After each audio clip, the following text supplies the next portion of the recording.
not my cam. Forget that. This is like the most terrible. Yeah. There you go. Yeah, you're live. You're live. We are live. Well, I have a good excuse. I don't have a camera, so I got an excuse. I'm pretty ugly right now. Oh no, I did get my haircut though. You look great. Oh yeah, thanks.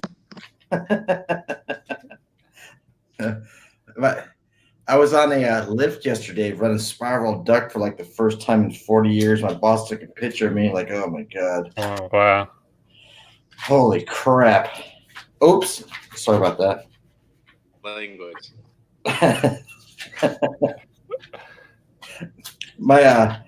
We had this job and we're running cooler duct in this machine shop. It's basically for a favor. And my boss usually doesn't see me work. He just sends me out to the jobs, and I had to apologize how slow I was yesterday. It takes me about 3 hours to warm up anymore. I was like stuck in this scissor lift. I can barely move. Might need to demote you to salesman. What's that? You might need to get not demoted, but become the salesman, outside sales. Yeah, it took me like about 3 hours to figure out that the bucket actually, had the extension on those lifts where they extend out. Yeah, it took me about 3 hours to figure that thing out. Like, oh yeah, I forgot. The guys do all that work. I don't do any of that lift stuff anymore. Yeah, too much work. Oh my God! Then I go to drive this lift around a machine shop, and it's like bumper cars at a fair. I'm hitting all their freaking. Oh yeah, that sounds like fun. I'm jumpy on that throttle now. must have stunk in there with all the oils and stuff. Oh, it's bad. It's a grinding shop, so there's an oil mist on. But yeah, we went on there on Saturdays, just because nobody's in there. So Saturdays. Does my audio sound better this way or before? It sounds better now. Does it? Okay.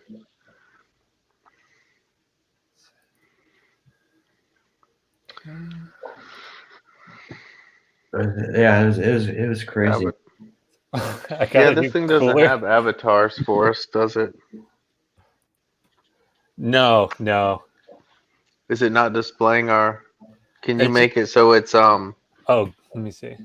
Displaying the names. Okay. Oh yeah, there you go. Yeah.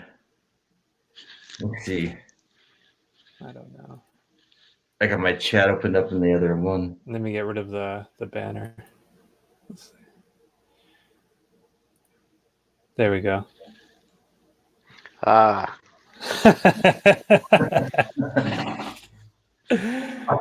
Rabbi Joe, brother. Oh yeah, there you go. That works out good. Let me see. Go like this. This is cool.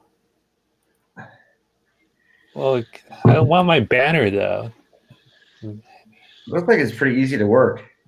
Wish I could. I can't move the banner higher. I like how you think tattoos and pork are in the same category. No tattoos of pork. Big no. Am I right, John? Yeah. Yeah. See, tattoos is first, as you see. Right, but I mean, could you imagine someone having a tattoo of pork? Oh my God. And then eating some bacon McGriddle or something. Oh, you're going to make me throw up a little bit in my mouth. Oh. So gross. Zaya says hi, Dallas. Yeah, I saw that. I wonder if is there a lag in the chat, or is it pretty close? It's pretty good. I can see the chat. It's going crazy. There's 190 people watching us. Yeah. 5, more like 5. Or 5. I knew either 190 or 5. I can see that. What's cool is I can see the chat, on my end, on the control room here. So the YouTube chat. I have it opened up in another laptop. Yeah.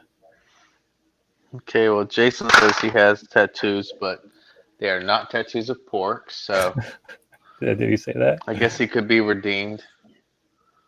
He probably has a rebel flag tattoo.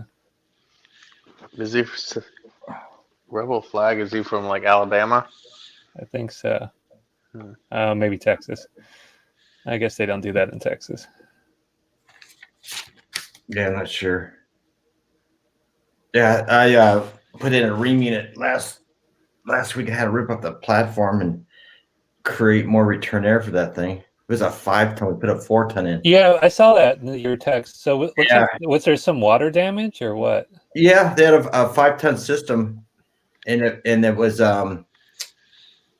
what's the new tool? Isaiah got a new tool. It's a 5-ton. It had a Quattro furnace. Have you ever seen the Quattro furnaces from like 1994, 95? I think it is. Yeah, Yeah. Actually, I have seen those.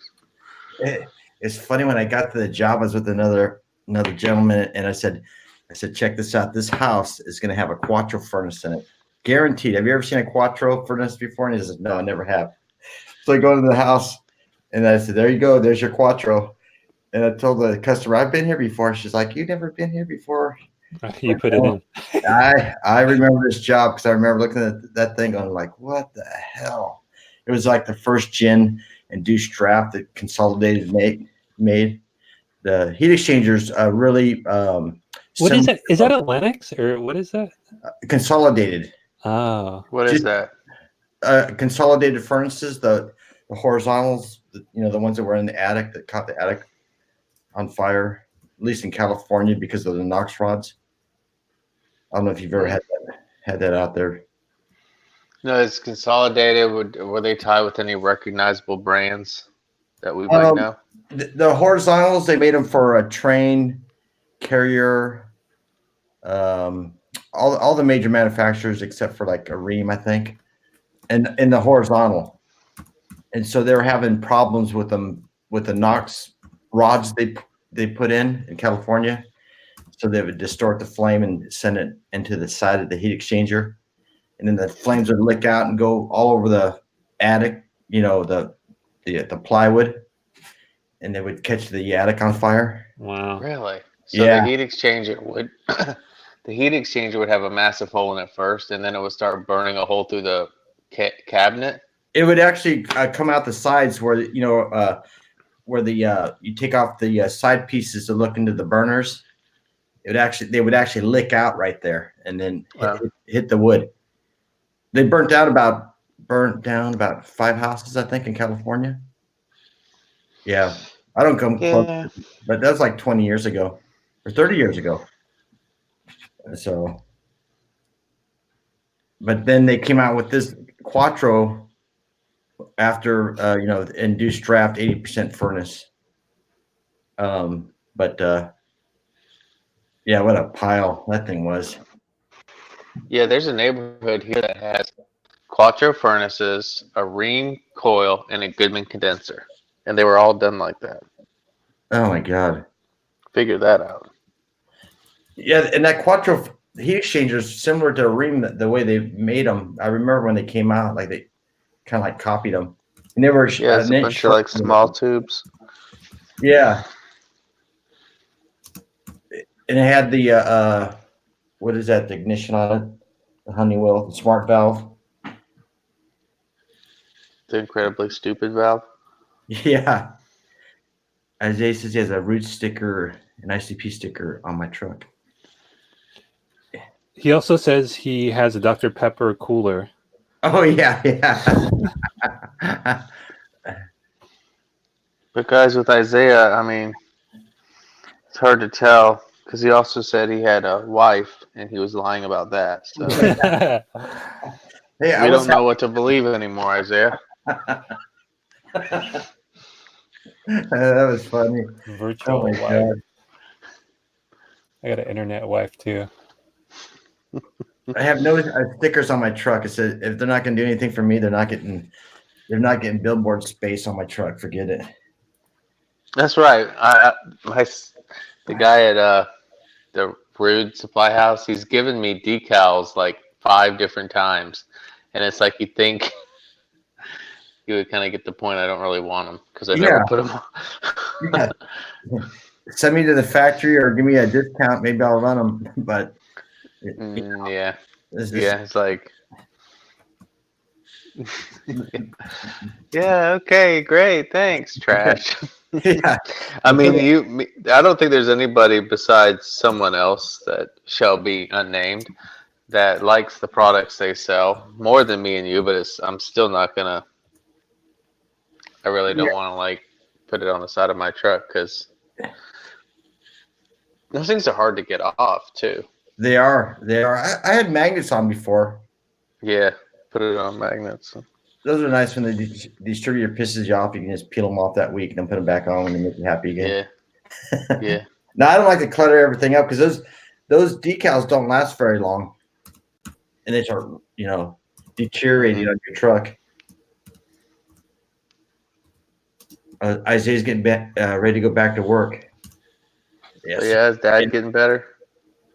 Yeah. I guess he is. Ream and Rude, not a fan of Goodman. Yeah, Ream and Rude are pretty good. Knock on wood, I've had pretty good success with them. Yeah. So I had to put a micro what channel. Else did I find? What's that? There was another misprint. I was putting in a unit, and it was saying, set dip switches this way and that way for the passive dehumidification. The timer. Have you ever messed with one of those? I don't think I have. Like Train has enhanced mode or whatever for the fan. Ream has about 3 different profiles, all different time levels. And I was trying to pick one, and it said in the manual, turn 9 and 10 this certain way, and it was not doing it. So I just put it back to the factory ship position, and it did it. So I'm like, your manual is stupid. But they're always kind of having errors in there, so it doesn't surprise me. Yeah, they're pretty bad because I looked up a package unit, and then I'm looking at the package unit, and like that's not the package unit that's on the PDF. That's the wrong picture. It's like a 10-ton unit on the PDF, and it's supposed to be a 5-ton unit. Yeah, I did find the Train service packs. I think those are very handy for when you want to see what size capacitor the Train unit had. Well, I was working on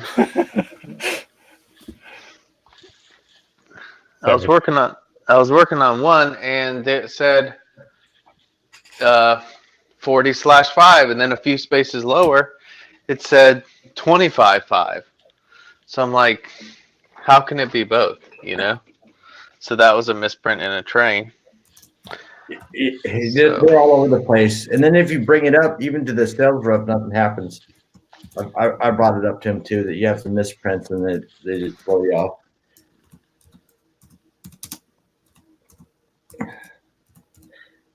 But I put a 5-ton package unit gas pack that had all micro channel.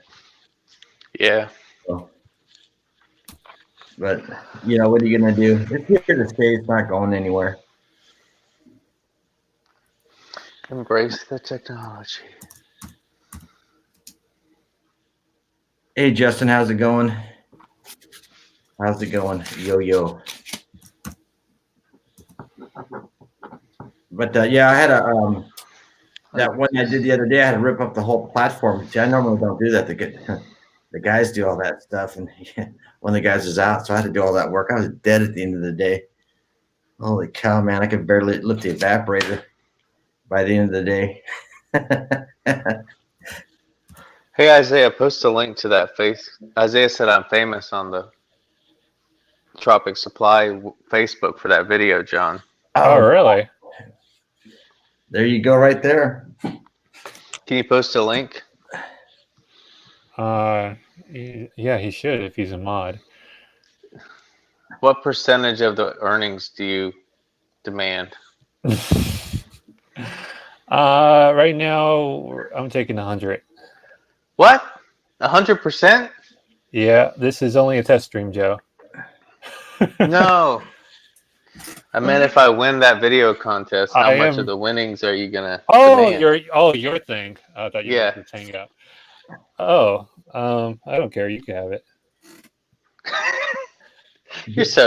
I swear, you're the nicest guy about your shekels, you know? I am. You like a I good mean, bargain, but you will be very generous with them, you know? Just like a good Jewish Christian would. Hey, hello, Justin. Justin the JH. well, you did all the hard work. That was pretty easy for me to touch it up a bit. Yeah, but I'll super chat you like 199. I mean, make it worth your while. Exactly. I mean, I felt the need to do it because of all your super chats lately. Yeah, yeah. That's what I like. It's kind of like it's not really blackmail, Yeah. but That's I like prostitution. this. No, no, no.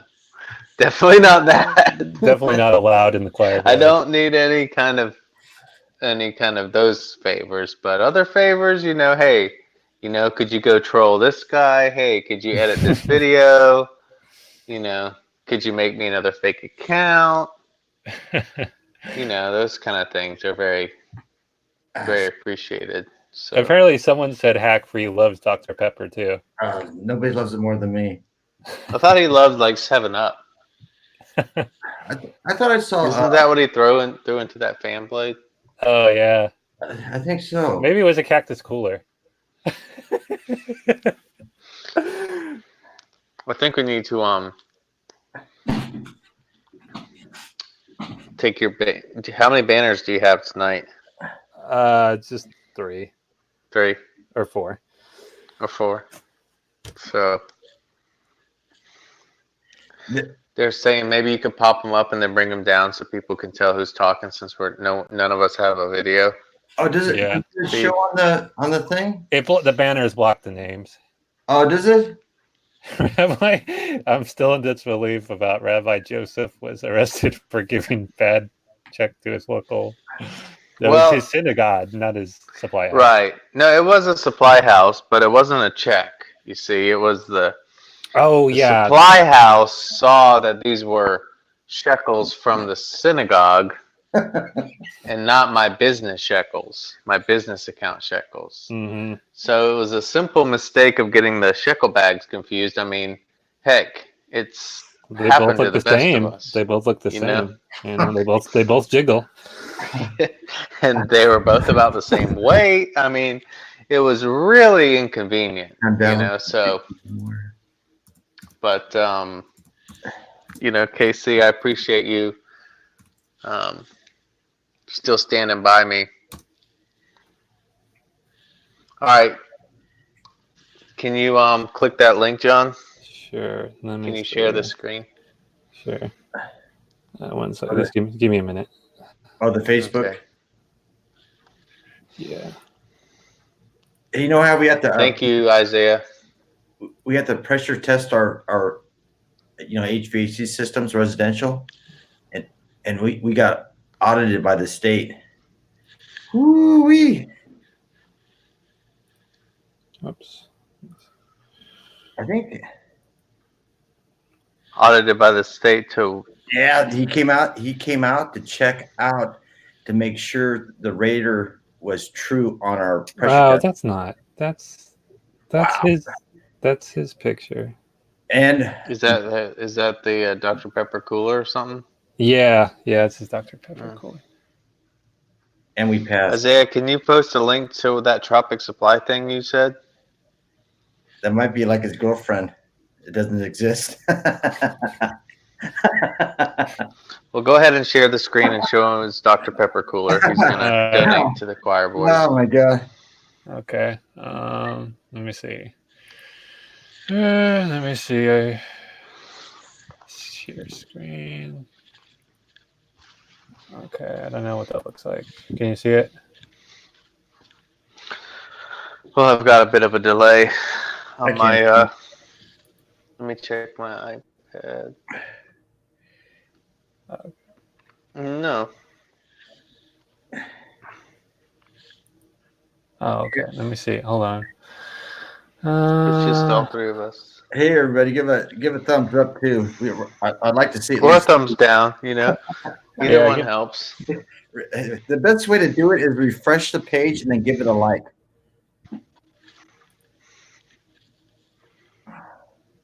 Can you see it now? Oh yeah. It's kind of a small picture. All right, if I click it bigger. It Yeah, doesn't let's say hope Dr. so. Pepper. Let's hope so, this- Richard Hertz. Let's hope so. Are you looking at my screen? No. Yeah, I see some Dr. Pepper cans, I think, on the right-hand side. Yeah, it's not even Yeah. a Dr. Pepper cooler. What a ripoff. It's just an igloo cooler. I can't see. Yeah, How I come can't y'all make the can picture any bigger either. Okay. Oh, there we go. Oh yeah. That's just a cooler, dude. You got to visualize. I guess because there's the I'm red gonna on have it. to. There's the red accents.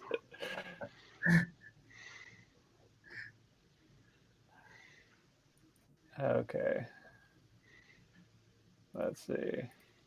How come I can't see what you're seeing on YouTube on the screen for the StreamYard?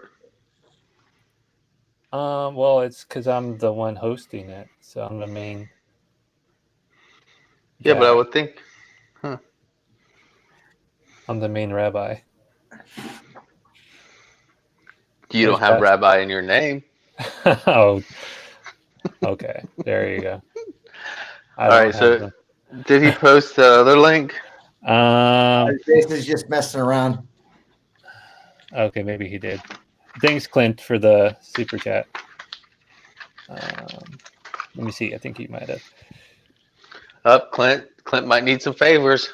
Oh yeah. Clint, what do you need John to do? Need someone off?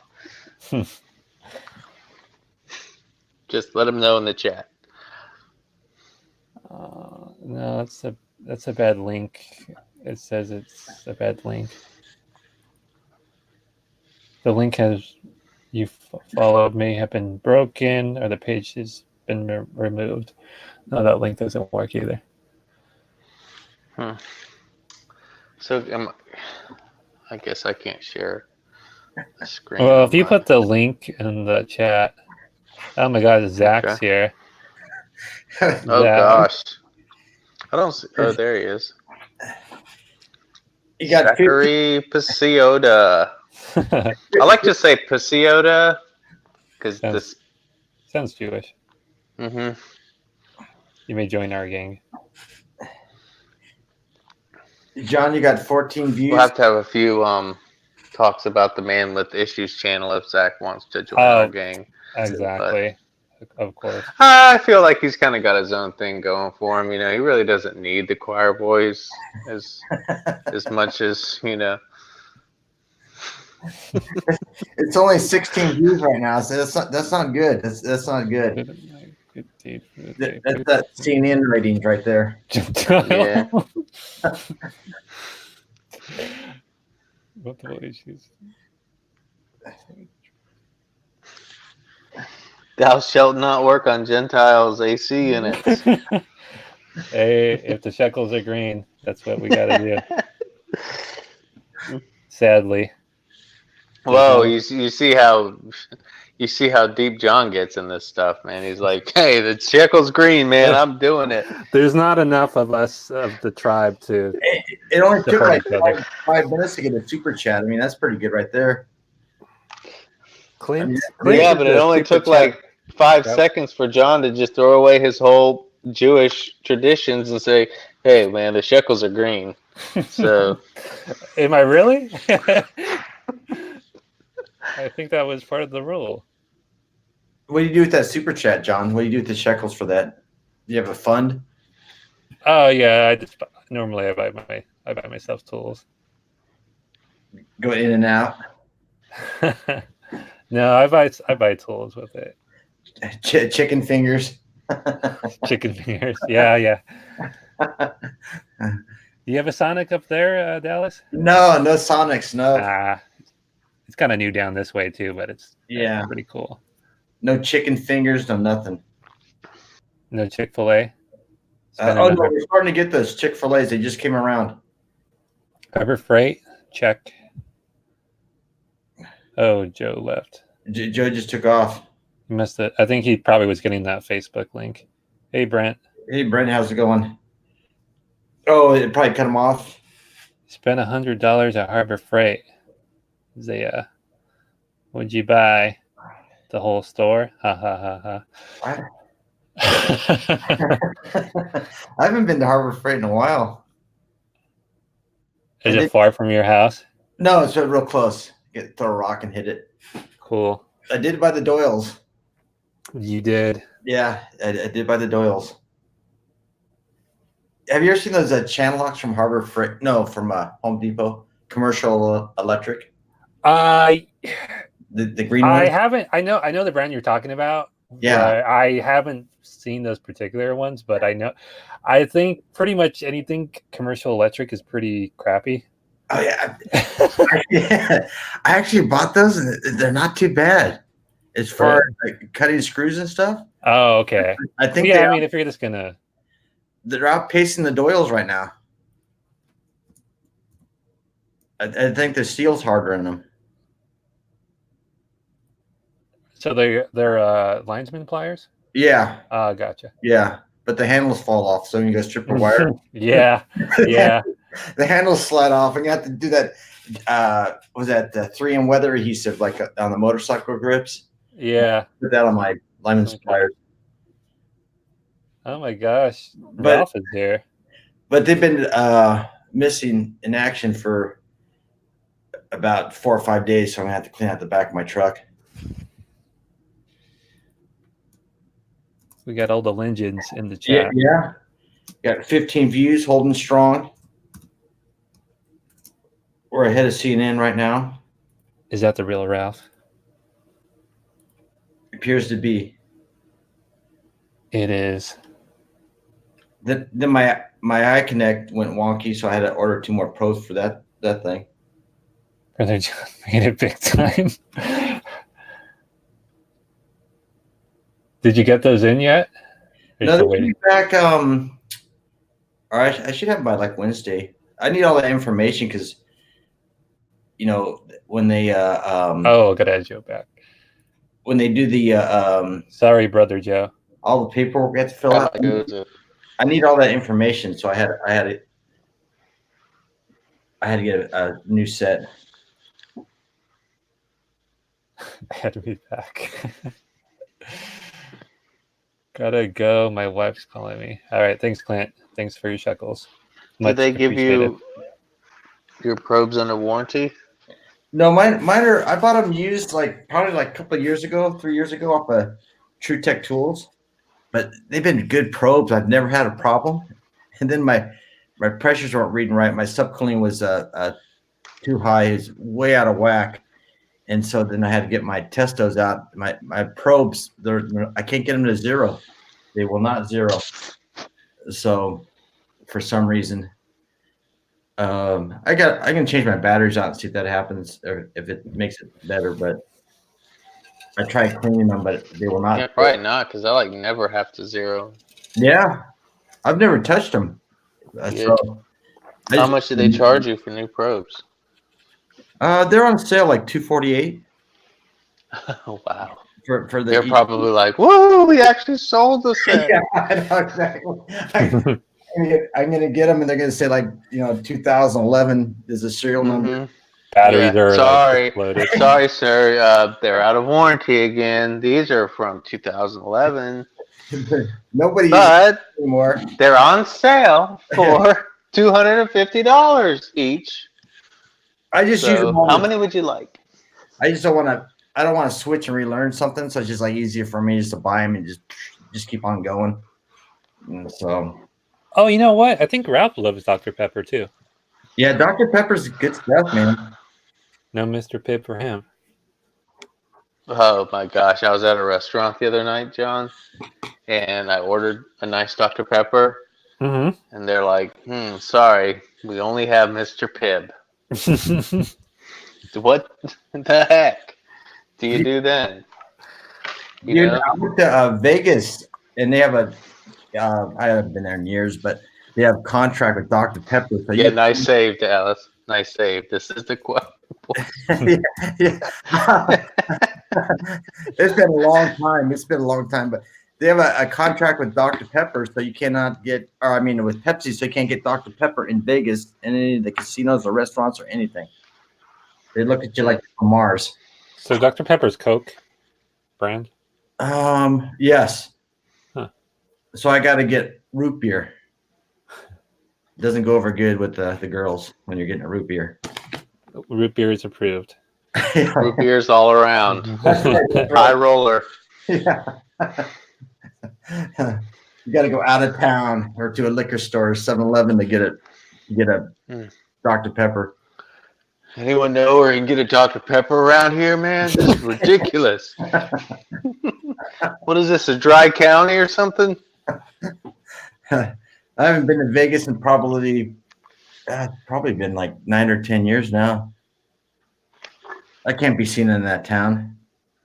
No, especially now that Not you're a after choir your- boy. Yeah, I know. Yeah, I can't go We back. have eyes. We Yeah. have eyes. They got cameras. I haven't been there since they put the cameras in. I'm too cheap to go to Vegas too.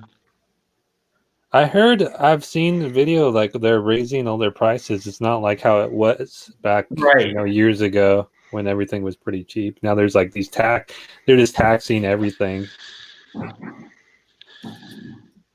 Yeah. Why does no want to show their face?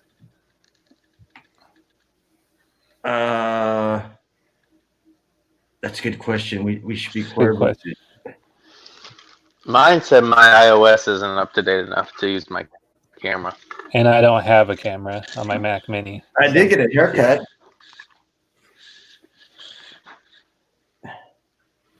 Cost me like $25. Yeah, it is pretty terrible. With I can send you a picture of my face, though, if you want to see it, Brent. Just I want to see Dallas. I don't think anyone's ever seen Dallas. I look like you know who I look like? I look like A California raisin. yeah, exactly. Now I look bloated, but in my younger days, it looked like the what's that Mad magazine? Oh yeah, yeah. What's his name? So picture him bloated and about 55 years old. You were redhead? No, you had freckles. Well, or no, what? with dark. Well, now with no hair, but that's what I look like. Newman. Was that Newman? Where was that first stream? Was that on my? I think that was on my channel. Yeah, that was on your channel. Yeah. Oh, yeah. That's right. Yeah. Dallas was on camera, so all y'all can go back and. Dallas, give the people what they want. Just for a second. In my younger days, I had one girl come up to me and say, she said, "You look like Claude, the Van Damme." Ah, Yeah, I'll go with that. sure. Yeah, why not? Alfred E. Newman. Is that? Yeah, that's the. Yeah. I think they canceled that magazine. Did they? Mad magazine. Is that Chorus Boy material? Sure, it's a comic book. It's not real. Super chat to see Dallas's face. I'll do it for 50. Yeah, but poor Dallas won't get to see any of those shekels for that. Yeah. John will go to Harbor Freight with that money and buy some oil. Yeah, buy some more gloves. Thank you, Dallas. Oh my God. Why do you wear gloves? I could never figure it out. They have everything you might need at Harbor Freight. They have everything you might need. Harbor Gloves, drills. Freight is about 20 miles away from my house. The headquarters. Oh yeah, it's in Camarillo. Yeah, I was thinking about going in the parking lot and telling them I knew you or something like that. Like I know you. No, you gotta say you know the teddy bear. I think isn't the owner Is he a Republican, the owner? Or No, dude, he's a Democrat. Yeah, that's He- right. Yeah, he has all For these- Harbor Freight? Yeah, he Yeah, hosts yeah. Hillary's fundraisers and everything in LA. You gotta be kidding me. It's for real. It's crazy. It doesn't make sense. Do you remember when you were saying for the longest time that you were a Hillary supporter, John? Yeah, I was just playing with people. It was fun. Everybody can go to Yeah, but you really had me going. I mean, I really thought you were like insane. I I thought that you were like the typical California. Yeah, exactly. I did it. Damn California, folks. Mm-hmm. They... You can go to Furry Potato's channel and see me. Or no, Furry. Yeah, Furry Potato. Yeah, go to his channel and see me. She. See, Dallas, that's not something you're gonna want to go around bragging about. Okay. Did you see that video where they running out of the house? If they find out what furry potato is, they're gonna be like, "Where? Why is Dallas on this channel?" You don't want to know. Oh my God! Ralph said he Ralph- voted for Hillary. Did I he doubt. really? I don't think so. I think Ralph is just crazy enough to do something like that. He's the cowboy. He wouldn't do that. Did you see a Furry Potato when that one lady? Maybe Ralph did something to Epstein. Heard it go to jail. All right, you're saved. I was gonna ask guys, did you see that Furry Potato where that one lady came running out of the house? Oh, say again. Did you see the Furry Potato video when that one lady came running out of the Oh, house? yeah, I did after you told me. Yeah. That's right by my house. That is literally 5 minutes away from my house. No less. I could be there in 2 minutes. It's like, oh. Oh. Yeah, that was I don't know. That was crazy. I even looked at that contractor like, oh my God, he looks familiar. The thing about they were like, oh, we have bees. You're gonna scare the bees or something. It didn't make sense. It was so crazy. So they called the cops and they're dressed in black. Remember? Yeah. She's dressed in black. Oh my God. Pretty funny. There.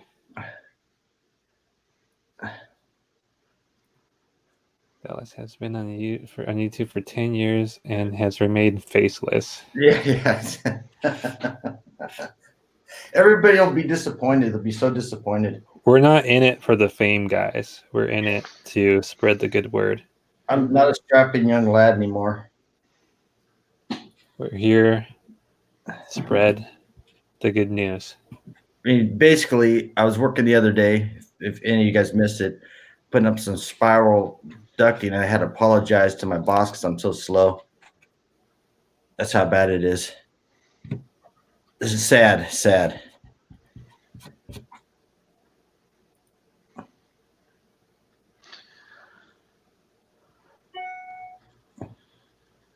So that vacuuming hose, is that a Hillmore hose? That braided stainless. A yellow jacket. Oh, really? Okay. No, I do have a Hillmore.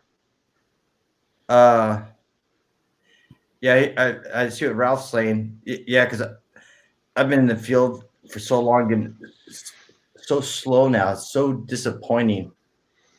It's sad. It's really sad.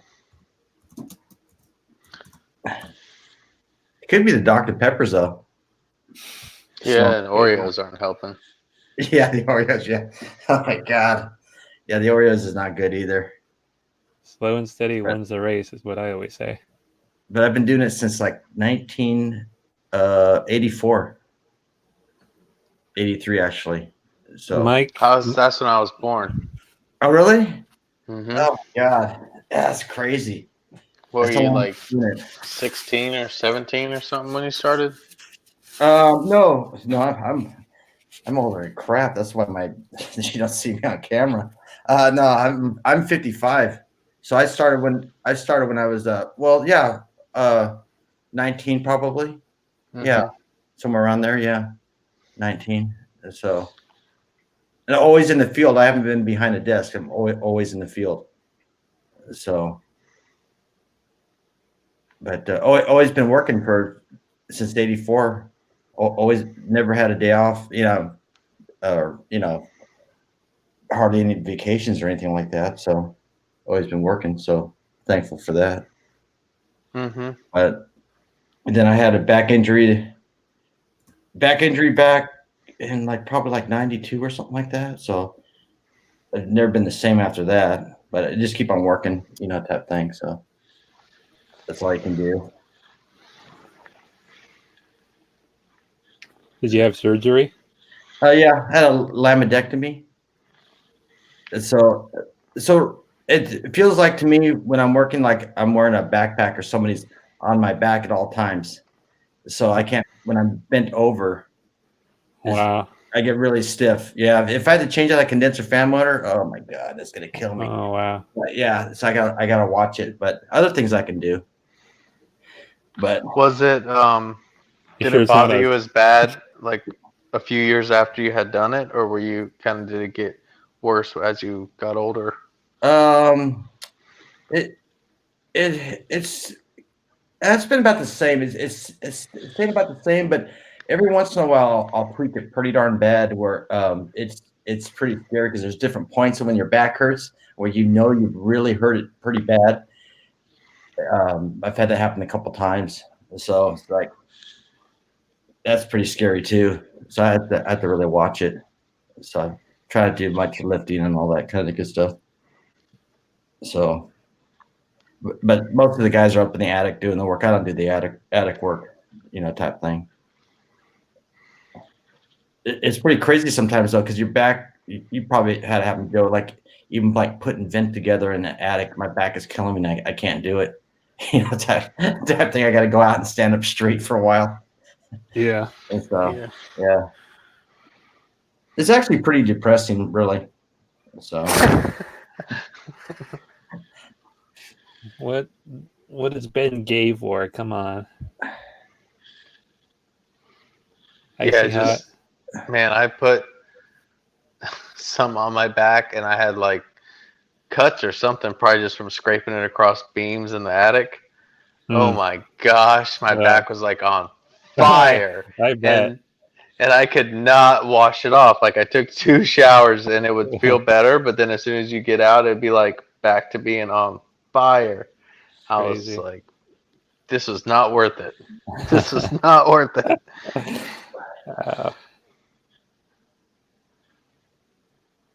This guy was showing me his King Ranch F-150 though. It has massaging seats, heated and air conditioned. Massaging seats. I was like, yeah, I could use that in my work truck.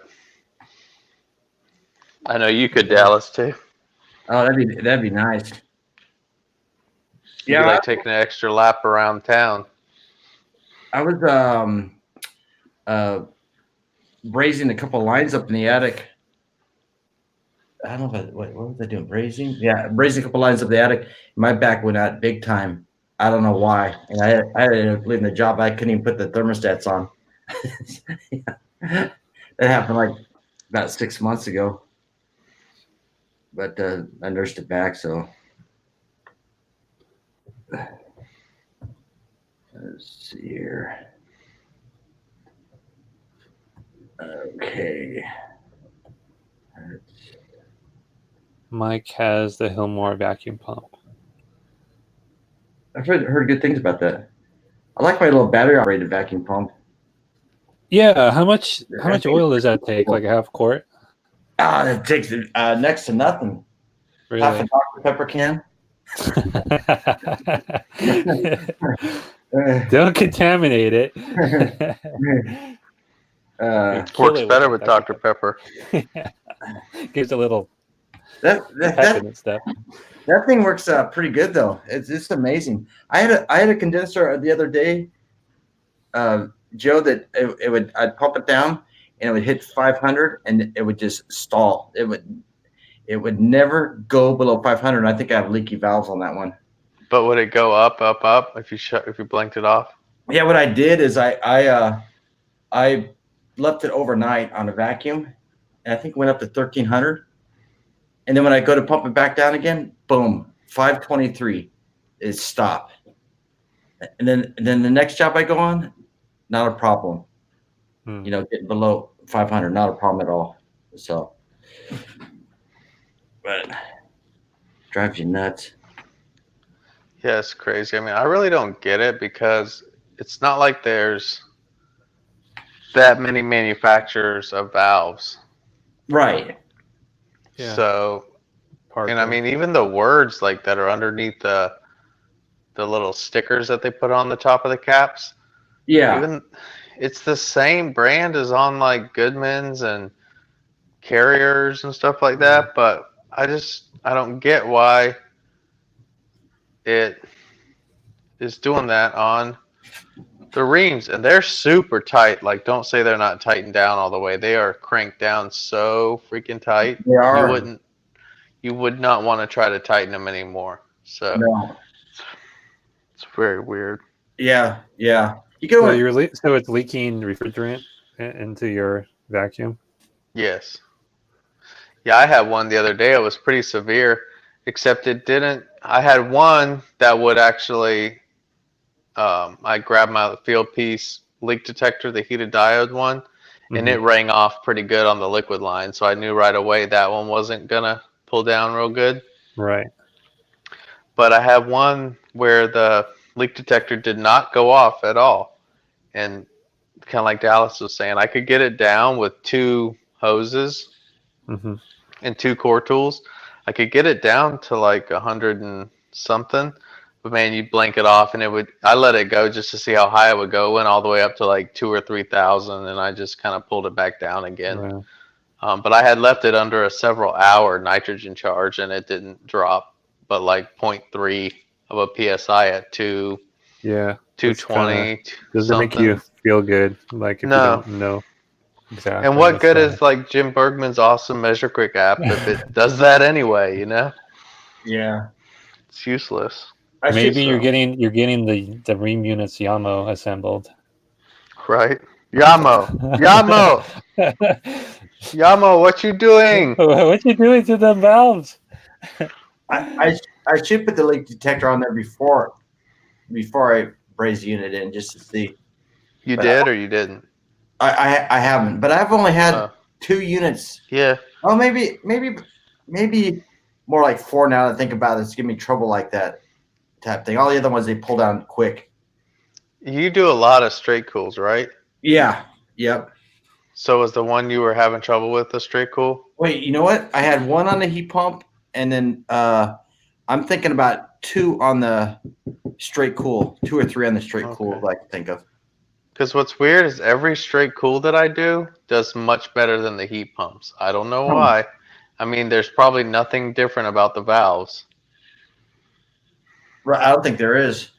Maybe really, whoever in that sector of the factory, like in the heat pump section or the straight cool section, whatever tool they're using to torque down those valves, they're just over torquing it and just messing up the valves. Yeah. I wonder if what's funny though is maybe they would have to be permanently damaged because I remember one we had to after we had finished the job we had to come back because they had to build a deck for the condenser, so we had to pull it back off. So my dad actually pumped it down and he lost the whole charge because he didn't, I guess, crank it down super tight, Gotcha. So I'm almost wondering if they're permanently damaged after that initial over torquing or something. Yeah, probably. Yamo, you're too strong. How many? Yamo, stop working out, Yamo. You're a 200-pound gorilla. Hey, Joe, how many gas furnaces do you put in? Do you put in like gas furnaces? I wouldn't say a lot. I would say like 1 out of every 10. Oh, okay. Yeah. Yeah, because we had the reams that are having trouble lighting off. Yeah. I was, you got me worried every time I put one in. I'm like, all right. I had one that did it like twice, and then about 10 times in a row it lit off fine. So I'm like, all right. That's an easy fix. Actually, you just have to take the burners out and take your thermostat screwdriver and open the passage just a little. Oh, the carryovers. Yeah, you can tell the way they're pinched. Wow. You can just look at it. Because I went to a supply house and they said that some gentleman had it changed out 3 times, and I could look at it and tell that it's the way it's punched out. But it's been going on for like, So just open up the little butterfly wings a little bit. yeah. If you look at them, you can totally see it. Yeah. It's been going on for over a year though. It's just like, oh, come on. Because I've never had a problem with them never lighting off before, ever. Yamo, stop pinching those carryovers. Yeah. Yeah, Richard, it's such a microscopic leak. I mean, minuscule. I've gotten some 2017 units that have been sitting for 2 years and they're still not noticeably low on charge. But they still don't pull down a vacuum. So it must be the tiniest little leak. I think it is. I think it's really minuscule. But it's so close to your micron gauge that, let's say, because I always like to put 1 micron gauge on the liquid line and 1 micron gauge on the suction line. Right. And when I close it off, my liquid line is usually the one leaking, and it starts shooting up quick, like, 200, 300, 400, 500, 600. And then it starts to level off a little bit, but it's still climbing. And my suction line micron gauge is still maybe just saying, 346, 347. And the liquid line's all the way up to like 800 or 900.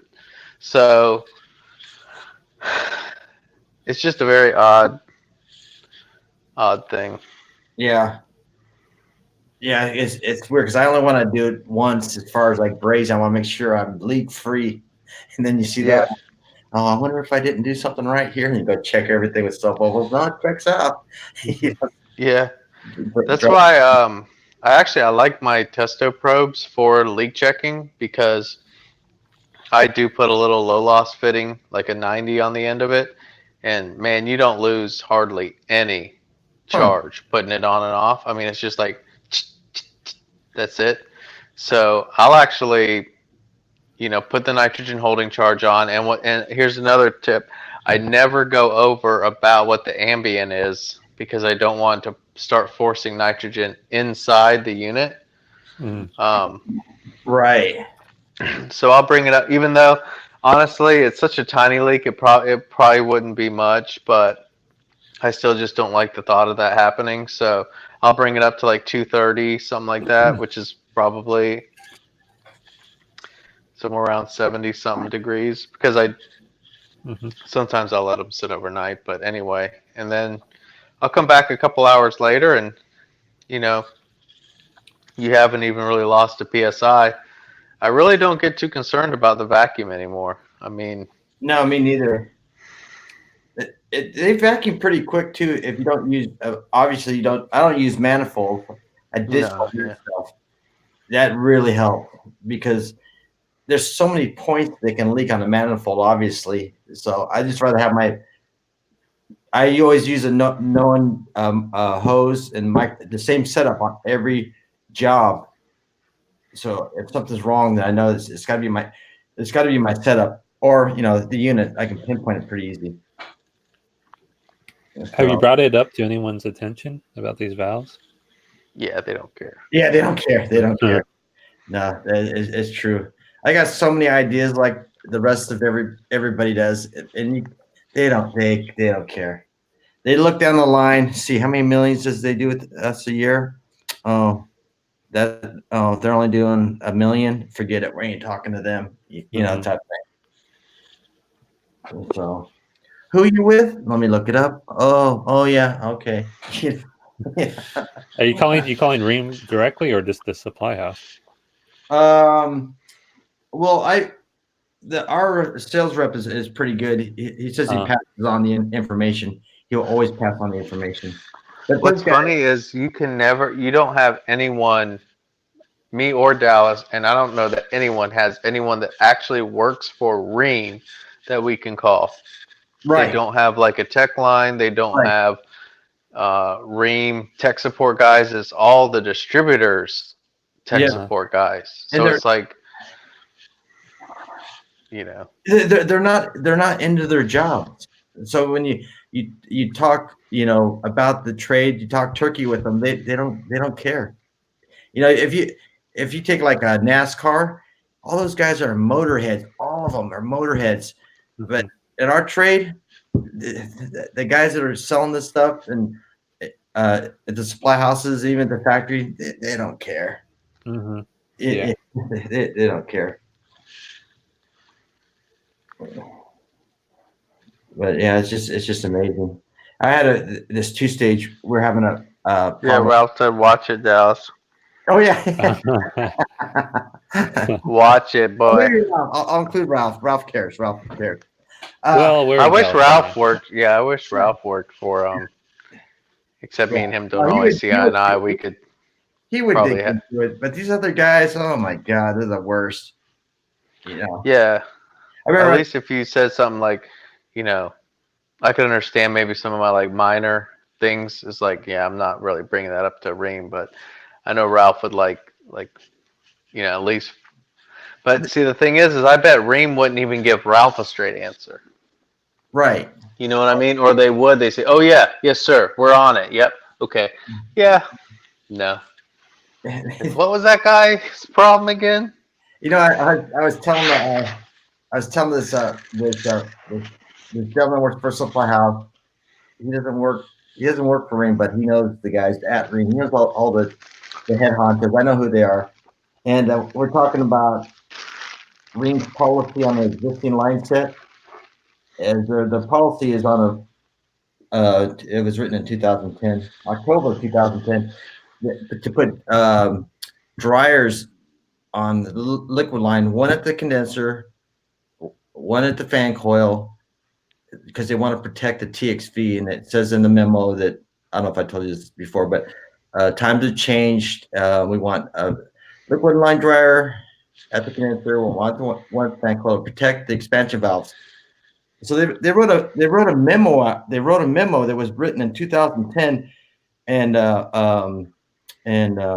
know who wrote it. And I told this rep about the memo, and he didn't believe me. And he says, "I know that gentleman. He didn't write it." And I said, "Well, it's on. You better go to the Ream site," because I gave him the date, 2010 October. I know who wrote it, and he was challenging me. And then he's like, "Oh, I think I know what you're talking about now."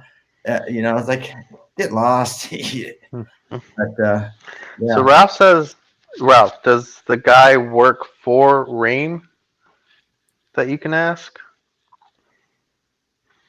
Or I guess he would, because They called me about a month ago to offer me a wow. job. to I work for Ream, I'd take that job. That'd be cool. I don't know, he might have to move to Mexico. Yamo, you need a roommate. He's our tech guy. I had these Yeah. So these he works for y'all's company, not Ream. I had these guys actually from Ream on one of my jobs watch me install the job, and they said, "Do you mind if I watch you install the job?" I'm like, "No, I don't care," and it doesn't bother me. Why? Ask me any questions you want. And it's funny. They didn't ask me no questions. They didn't care. It's just like, why am I doing this? Why am I doing that? And basically, we were taking the equipment out, and I was running nitrogen when I was unbrazing the joints. And he says, "I've never seen anybody do that before." And I'm like, "Well, I want the equipment in good condition after I take it out," type thing. But yeah, I don't know. They're in a different world. So I said, "It'd be cool to have your job," and they said, "You wouldn't want my job. It's not what you think it Yeah, you wouldn't want my job. You eating sandwiches all day and Mhm. watching people work. It's terrible. It's terrible. is." Oh god. But yeah, I've lived in the ring world since 1984. That's all I live in. I can't vouch for anything else, uh, except for a little day night that I put in and some Linux I put in years ago. That thing. So went back to the factory one time. You went to the Ream factory in Mexico? Yeah, no, no, I went to the one in Arkansas. Oh, They were make they? package units. Yeah, they don't like you asking questions either. They don't. Yeah, they never do. No. I'm not trying to be a smart ass. I was just wondering, but they get kind of bent out of shape. I remember I was at the Goodman factory and they were like, the condensers were just kind of base pans and they were starting to solder the reversing valves Mm-hmm. and do some of the inner tubing assemblies and I didn't see any hoses for any nitrogen. And I was like, called the guy out on that and he didn't really want to acknowledge me. And my dad was like, yeah, that guy did not like it when you asked him that. Do they have it available and they just didn't want to do it, or they No, I don't know. I didn't really like check out his I didn't like get that close to the station or whatever, but I just noticed, there was open that's what copper. I mean, it's kind of easy to tell there's no nitrogen hooked up to that, Yeah, that's what I wonder is like, do they like how many of these, do they really do like a good job? Like, do they, braise with nitrogen and do all that stuff? I really don't think it matters. Like, to be honest, like I still do it. Don't get me wrong, because I'm OCD, as much of you know. But I mean, you look at these huge built-up jobs where they're not using it, and we're talking about hard drawn, maybe 50 joints on each system. Yeah. And they're running okay, It's like, you really think 4 or 6 or even 8 braze joints on a new system is gonna really cause? And the truth is that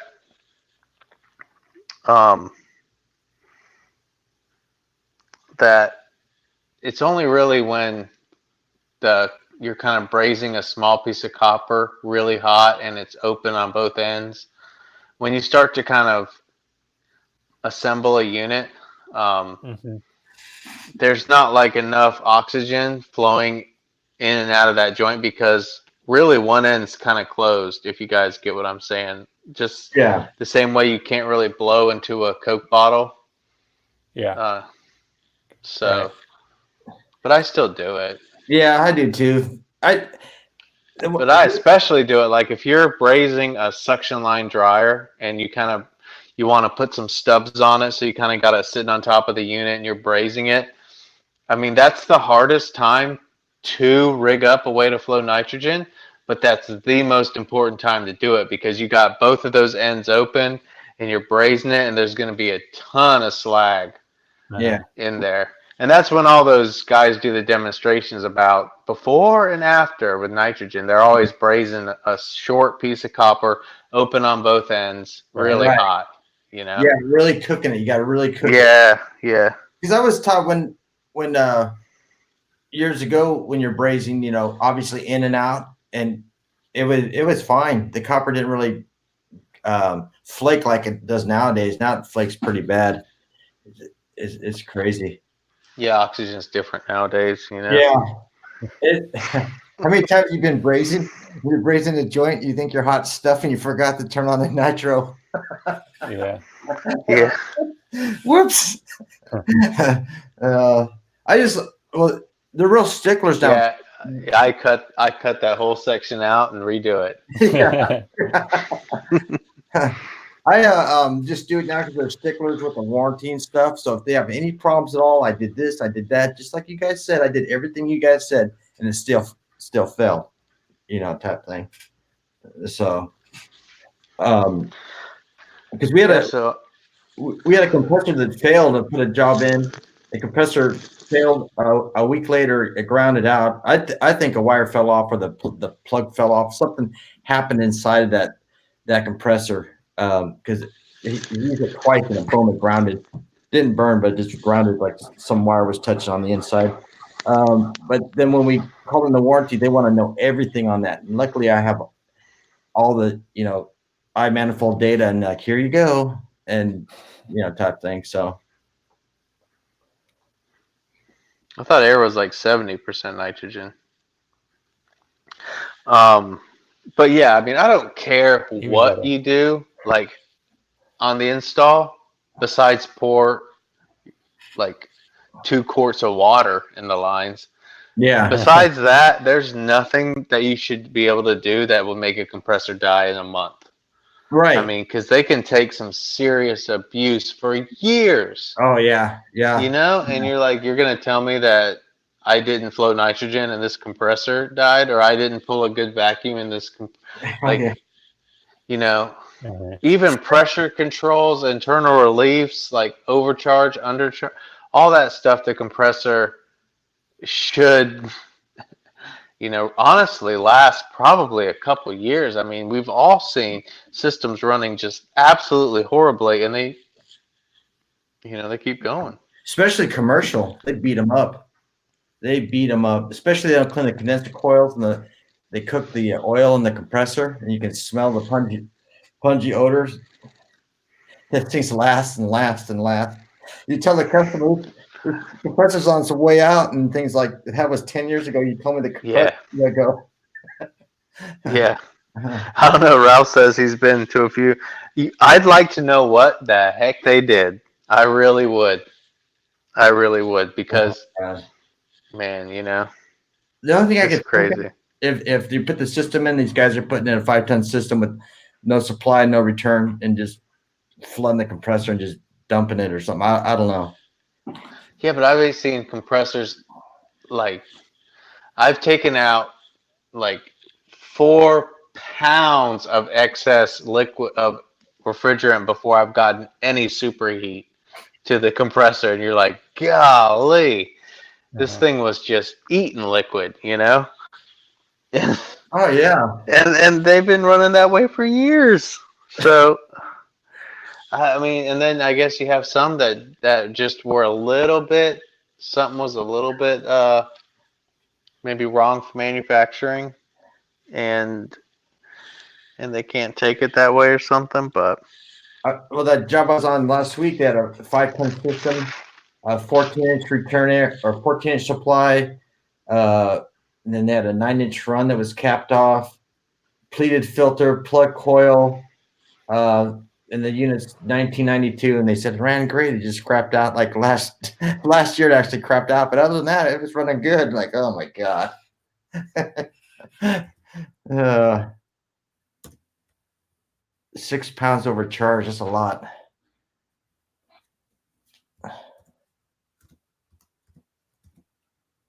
That is a lot.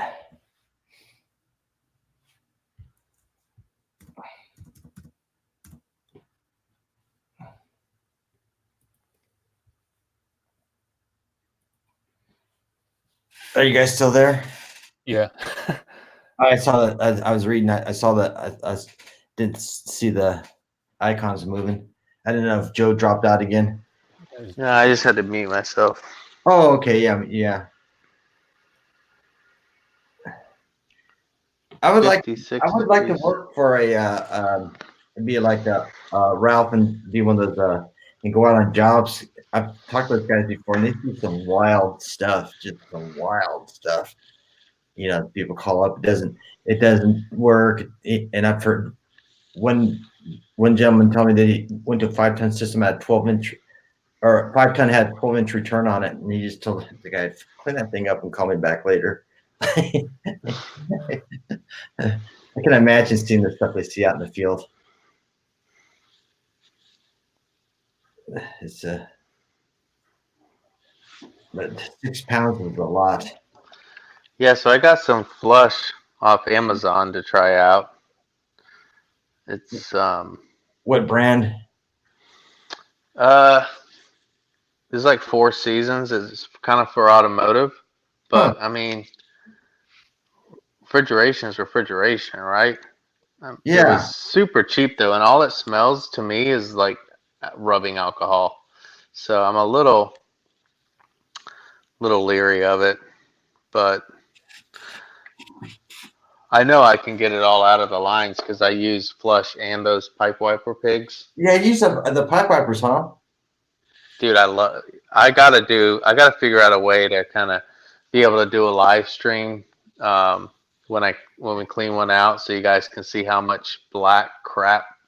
Because I've seen, like, you know, these little flushing videos. It's so funny to Yeah. me because they're holding a little white rag Yeah. and they send some of the chemical through, and there's like a few specks on the white rag, and I'm like, dude, that ain't nothing. I mean, we get out like black, just if it makes a whole like a grocery bag just black inside, Hmm. and you do it again and again and again and again, and it just keeps coming out black because it's really scrubbing all the carbonized oil off the copper. Hmm. Um, That's and good. what's funny too is like you send one through and it comes out pretty clean. But that's because that was the first time the cleaner kind of got on the walls, and then the next one's dirty. Next one's dirty. It's definitely Does it start? definitely interesting. Does it start cleaning up after that? It'll Yeah, be dirty and it then. comes out. Yeah, comes out a Huh. little better, a little better, a little better. But at some points, I mean, you've spent 30 minutes, and you're like, okay, we got to call it good because it's still a little dirty, but it's nothing like it was the first time. So I look. man, that flush is like, man, what a ripoff. What a ripoff flush chemicals are. They Like are. They 40 something bucks for a pint. That's why I was just going to try to do some testing on some cheaper alternatives. Except if this is just rubbing alcohol, I don't know if it's going to really do very good. But I'm not worried about leaving any in the line because when I'm done with it, there's none in the line. do you But pipe? Do you do them on all the existing line sets? yes. Okay. And I found on one job we did a couple months ago, I found a kink suction line because of them that you would have never known. The 7/8, it was a brick house, so it came out like straight, like they used a elbow Mm-hmm. coming out of the brick, but I could not get the pipe wiper through. So I knew just kind of from doing some new homes, like the bricklayers, they grab your copper that's coming out of like a 45-degree angle, and they'll just make it a 90. So Yeah. it comes out of their brick straight. So we chiseled a big hole around the brick, and sure enough, it was pinched off. So we just bent the pipe back at it, not 90 anymore. It was like 45, just bent it down more Mm-hmm. and opened it up, got the pipe wipers through, and then we just put a metal plate kind of where the brick was. But there you go. I mean, you would have never known that line was pinched, if you were Wow. just going to blow flush through it. You're able So, to fix the kink though, huh? yeah, I was able to fix it.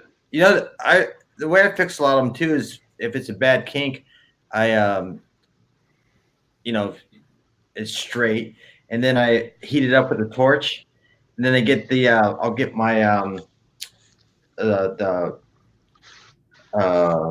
either different size nut drivers and start shoving them up there and kind of like switching it out again, or get a Allen with the ball on the end of the Allen, and I'll work it with that.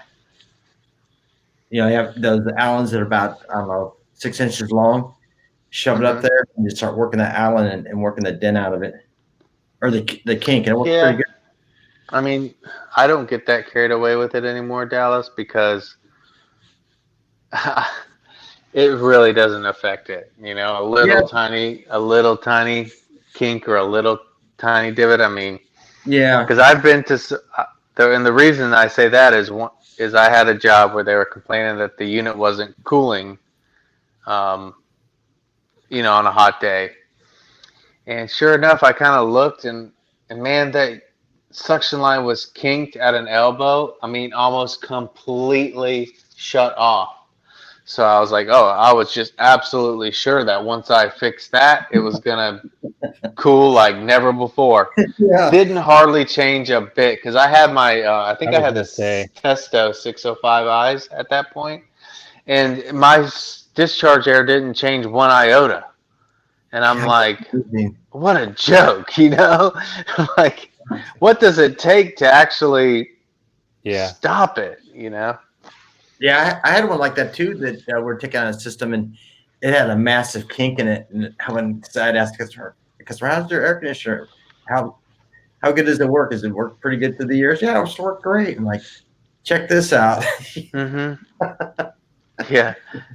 That's pretty cool because like you don't have to know anything about ACs to know that can't be good. Right. So it's like you show your customer that, and they're like, "Oh my gosh." Yeah. I always like testing the customers, especially when we take a unit out of the house and the evaporator is just plugged. And then you talk to them, and we're great. We're just changing it out because we're going to remodel. And like, Yeah, yeah, isn't that crazy? it is. Yeah, that just goes to show. I mean, air conditioning, you can be so sloppy and Yeah, use such bad workmanship, and at the end of the day, as long as this thermostat finally gets to 72, no one's the wiser. right. It's kind of well, it's changing a little bit these days, right? With microchannel and inverters and stuff like that, it's gonna start getting a little more away from that, I think. And just the overall quality of the components have gone down to where things may be good for a while, but at the 5-year mark, you may start to have some bigger problems. So It's sad because the stuff that we put in now, I don't have a trust in it like I used to. right. When I put in stuff years ago, you never. When you put stuff in years ago, you never like, well, we're gonna have to pull the furnace back out because the evaporator is leaking. We just go in and then you just change that. Now it's like, I hope you don't have to come back in 2 years and pull the evaporator out. See, yanking furnaces now to change the evaporators. That's ridiculous. Yeah, you're probably the same way as me. You're like, man, I don't want to smear this whole thing with mastic because I'm going to be cussing myself in a year. Yeah. It's like before you're like, this can be 20 years. Let's seal this baby up, Yeah. Oh my God. Yeah, we had a job that we just did, and then how I told you about. I don't know if you guys heard it when you first started, but we have a duct pressure tester come out, and then everything goes to the state. And then actually, the state came out and checked him to make sure he was doing his job right. Huh. Luckily, the darn thing passed. I mean, I was there when he passed it, anyways. But the guy, the auditor, said, "Yeah, that's flying colors, man. That thing passed." Yeah. And how about the charge too? Because some of those guys that do that duct pressure testing, that charging. I have a buddy that says that the guy comes out and says, "Don't touch that charge. I'll charge the unit." And like, there's no way that somebody's going to come and charge my unit. No, I'll charge it, and then you're going to check it. Yeah. Right. So, yeah. Right here, you can look at my screen. Yeah. Because some of those guys are crazy. They'll take, you have your hoses, gauges, and stuff, and they I watch these guys. They put regular gauges on there. They don't even bleed them and stuff. Like, wait, whoa. Yeah. Oh God. Have Steve Lab charger unit like Oh my God. 30 degrees subcool. We got to get our superheat down. Let's go. Oh my God. Man, it's crazy. So, Richard, yes, I do both lines, suction and liquid. And which one do you think is always the worst? Suction or the liquid line? I would think it'd be the suction line. You would think that, wouldn't you? Yeah, because the surface area and everything on it. But it's not. Huh? Really? It's always the liquid line is the worst for all that black carbonized oil. Oh. The suction line you'll get a little bit, but it's mostly oil, oily film, and just kind of depends, right? If there's a lot of oil sitting somewhere, but you don't get the black crap out of the suction line as much as you would think. I was thinking the same thing you would. I mean, it just made sense to me. You kind of look in one and it's kind of all black, That's crazy. You never got one stuck, Joe? The first time I ever got one stuck was on that pinch kinked one. That was it. That was it. And I actually have I'll put like a 7/8 plug through a 3/4 line too. So I mean it takes a lot to. Were you crapping your pants when everything wasn't coming out the other end? Like, oh God. No, because you can just blow them out backwards. Oh, okay. How much does that kit cost? It's like $300 or $400, but So Yeah. it'll pay for itself though. Oh, it'll pay for itself. And you don't, I mean, I'll say I did not buy the whole kit. I just buy the plugs. Um, Yeah, you should make a video of that because I think StreamYard made a video of it before. yeah, I don't want to make a video and take the guy's sales away, have no one buy the kit anymore from him. Because Yeah. he's a guy that reminds me of myself a lot. Because he's just a guy who's got this idea and he makes them at his house, and he's an older gentleman, and you can tell he like hand writes my address on the box because you can just kind of tell older people's handwriting. Yeah. And like gives me a handwritten invoice in the box when I order it. It's like, yeah, I'm not gonna go on YouTube and tell people, oh, don't buy his whole kit, Yeah, that would be pretty douche. Oh yeah. So but that's why I just want to take a video of the end of what it's like coming out. But man, I've just been so busy. I haven't really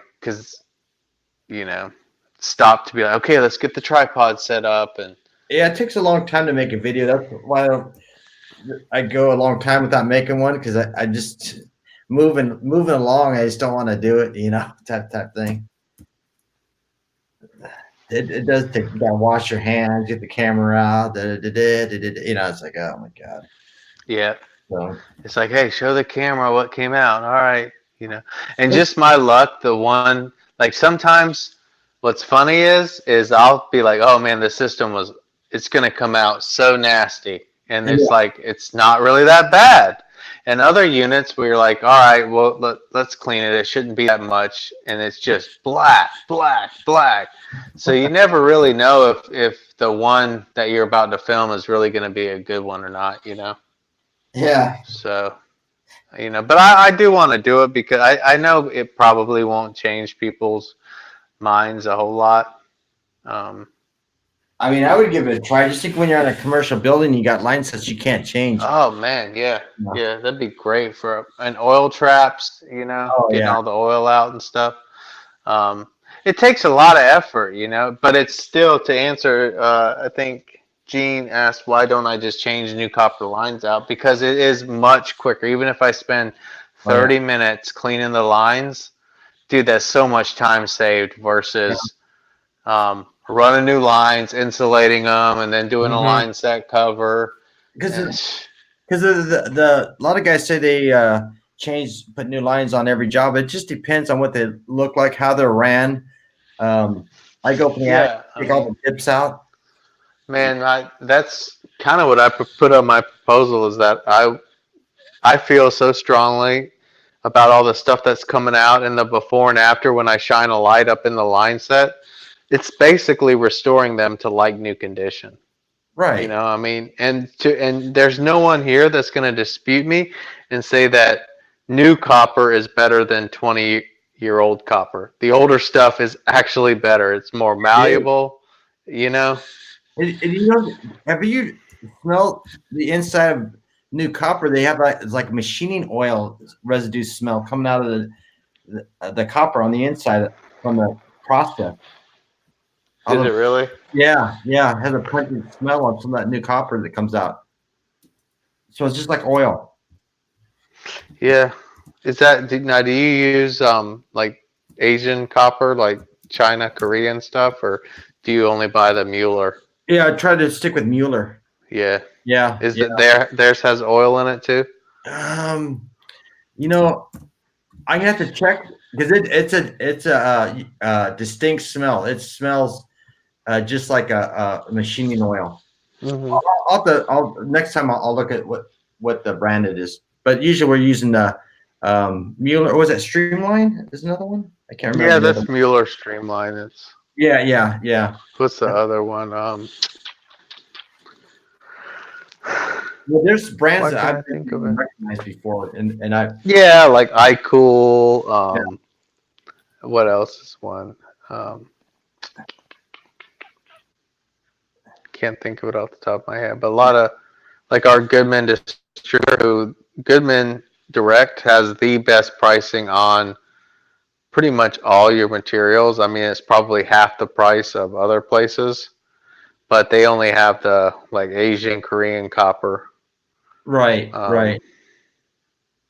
So I spend a few extra bucks typically and get the Mueller stuff. And yeah, It's funny because a lot of the guys will, like ratchet benders, like I don't like the ratchet benders because they kink the copper. It's all in the copper because I've went years without it ever kinking it. Now it kinks to 7/8. Everything kinks. You know what it is too? It's not the copper is not round coming off the roll. Okay. And in my opinion, because I've kind of experimented with it a bunch, like trying to figure out what is the common thread to make it kink. Yeah, me too. And if you notice, the copper that's on the outside, the big circles or the big circumference copper, Right. that is round. But when it starts to go inside the roll towards the center, it starts to get ovaled a little bit. And of course, those are always the ends you're going to be bending because they're closer to the unit. The middle of the pipe is like up in the attic somewhere. Right. So in some of the Asian copper, they, instead of, like if you look at the Mueller, it's two big circles and they kind of stack them side by side. So when you get a roll, it's like two layers wide, if that makes sense. But the Asian copper, they do one thing so they can stack more in a box. What's going on? John, we're losing viewers. Whoa. We kicked John out of his own stream. See you, John HVAC. Yeah. All right, guys. Super chat. Rabbi Joseph. Yeah. Then watch those thumbs down too. That was an accident. Should we let John back in his own stream? How does he get back in? I don't know. I've never seen anyone leave their own stream on this one. Either have I. He came in with the picture, so I don't know if he's trying it under a different device or not. But yeah, I try to keep like the same roundness when I'm making the 90s. I try to pay attention how. Yeah, which way it's already bent. Yeah, but yeah, for sure. So yeah, I'll have to check that out on the. Yeah. But I've got the Imperial lever benders. Man, those are sweet. Pretty much, I don't care how oval the copper is. That metal die, it'll make it round again and make a beautiful bend. Which one's that one? The big ones, the big lever benders with the metal arms. Yeah. But obviously, right, you can't. So you've really got to have those coupled with the Hillmore swedging tool because you're going to want to be able to just swedge it and do it real easy. Obviously, the ratchet benders still have their place for when you're trying to bend a piece coming out of the wall. But as far as trying to make like a nice sweep to come into a unit, I just do it and with the lever benders. I wish they had collapsible handles. You know how some of those ratchets have like telescoping handles? Yeah. I really wish they had that, but oh, you came back, John. Yeah, what I was doing was I was trying to do it on my phone, and I guess there's feeding back. You're up there. Yeah, it's funny because we were like wondering. I've never seen anyone leave their own stream, and it kept going. Joe, when you put your jobs in, do you try to use less fittings as possible? Make all your bends your bender?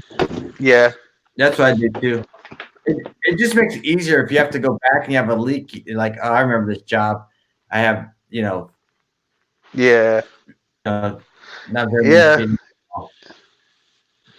Yep.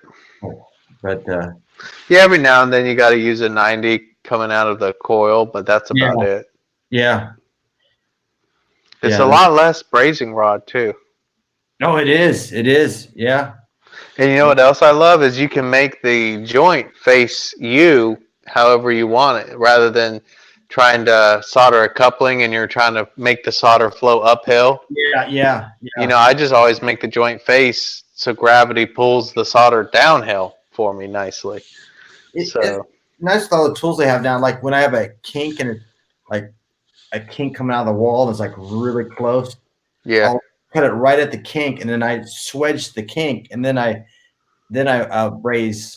So yep, it gives me a little bit extra, that type thing. But yeah, like you, I like to when I swedge. So when I'm brazing, obviously the brazing rod is going to go into the fitting instead of trying to go up with the coupling yeah, thing. And so yeah, that's a cool. Yeah, it's yeah. So, I really don't use fittings. And back in the day, you had to carry a bunch of fittings around, and oh my god, we're out of couplings. You got to be kidding me. But man, fittings are like I don't buy them a lot anymore, so I got them from one parts house, and it was nice Mueller fittings, and you can tell the thickness difference between those and like some of the Chinese cheap ones. oh yeah, I mean, it's night and day on the fittings. yeah, But I gotta say, I mean, I think I paid like $5 for an 1 1/8 to 7/8 bushing. I'm like, holy cow! wow, Like $5 for this thing? I might as well get a Zoom lock. Pay $20. yeah, yeah. Oh, that's crazy. Do you ever do you do a lot of reversing valves? No, Yeah, I mean every once in a while. I was thinking because you do a lot of heat pumps. I was wondering how many reversing. Yeah, I mean it's pretty rare, even in heat pump land, to have to change one. What's pretty cool about I had to change out a reversing valve. And, well, what we did on this one worked out pretty good because I don't do that many of them. But you take your swedger and you just put electrical tape around it, and then that way, and then stick it in the reversing valve and over swedge your reversing valve. So when you stick the new pipe in, because there's still faucet on it, it'll slip inside the reversing valve. Oh, It I see. works out really. Yeah, instead of like heating it up and trying to slip it in. Yeah. Just over swedge it. Ah, that's a good idea. I tried it one time. Yeah. It worked out pretty good. Like, hey, check this out. Yeah, just thought of it that What about just using like the 7/8 die and the 3/4 to Yeah. spread it out a little bit? Yeah, I think mine was 7/8. Yeah, then yeah. I don't have the 1 1/8 die anyway. Or yeah, I do. You swedger. do? Yeah, Yeah. I have one for my rims. You got that iWist tool, don't you, Johnny? Yeah, it's the same thing, dude. I know. Is it the exact same? I would say so. Just a Yeah. different color scheme. And how much did you pay for it? Oh man, I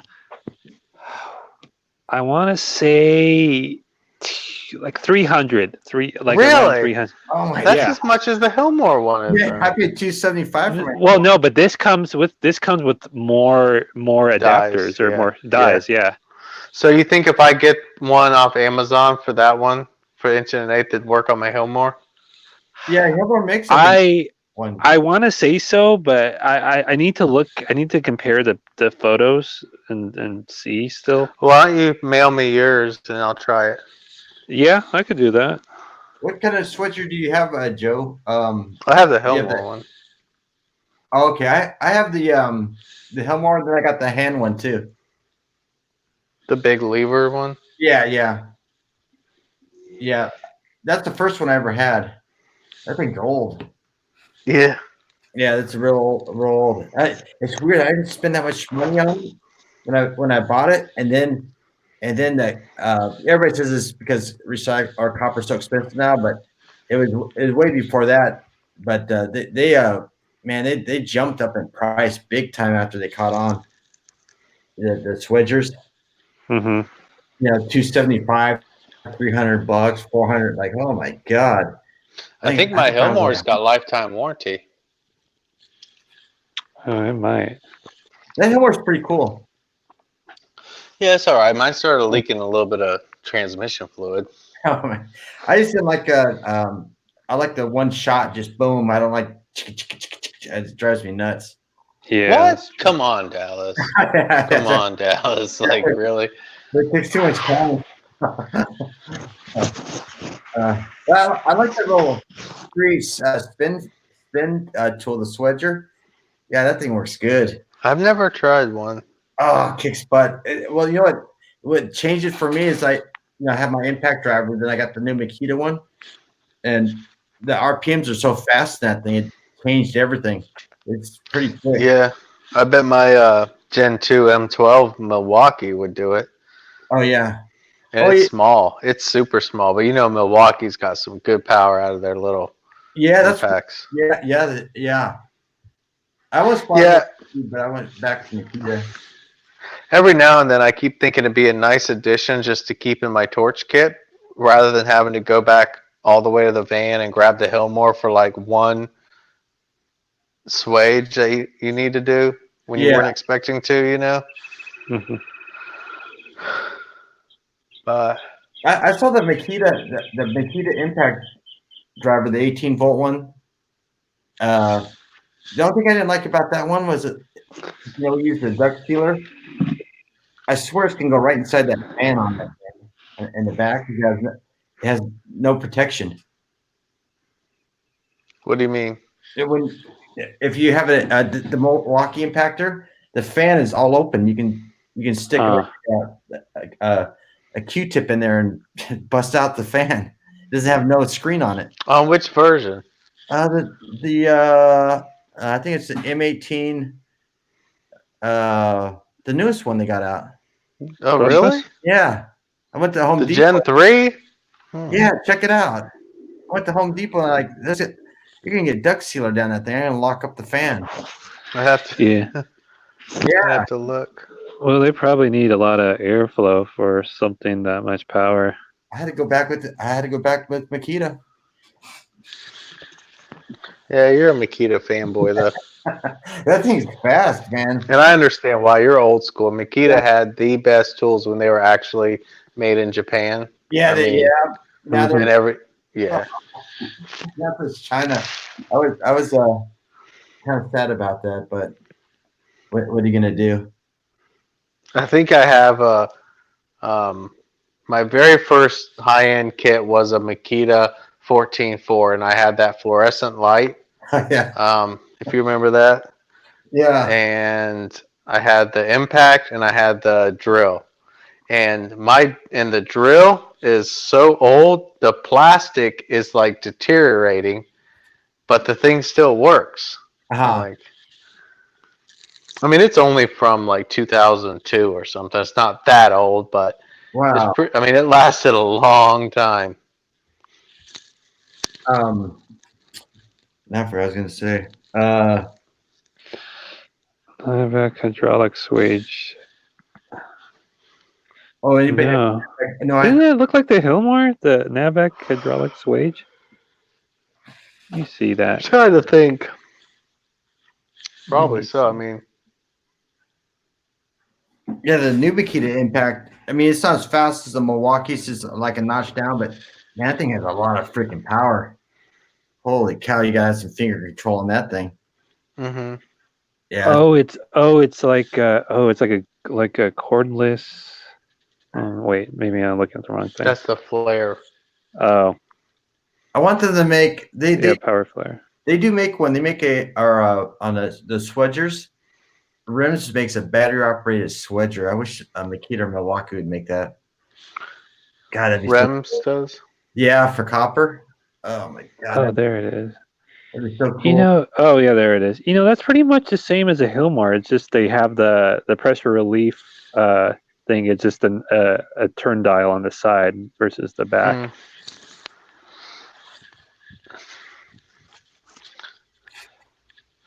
Yeah, I think the Chorus Boy Stream is trending. Navac seems like they're trying to be the Snap-on HVAC tools, like really overpriced for what it is. Is that just me, or? Yeah, they are. I just don't know if they're going to last, to be honest. Because the tools take such a beating in the field. Don't tell that to AK. Oh, yeah. Well, I mean, Even like they had that field piece, even the field piece. What is it? Is it the recovery machine or the vacuum pump? They have the display on it right there. I mean, Yeah. that thing's gonna get busted out in 2 seconds around me. Why, Dallas? Are you like a 400-pound gorilla on the job? Yeah, Captain Caveman. Huh? Captain Caveman. Yeah. Dallas, recover, Freon. Bang, bang.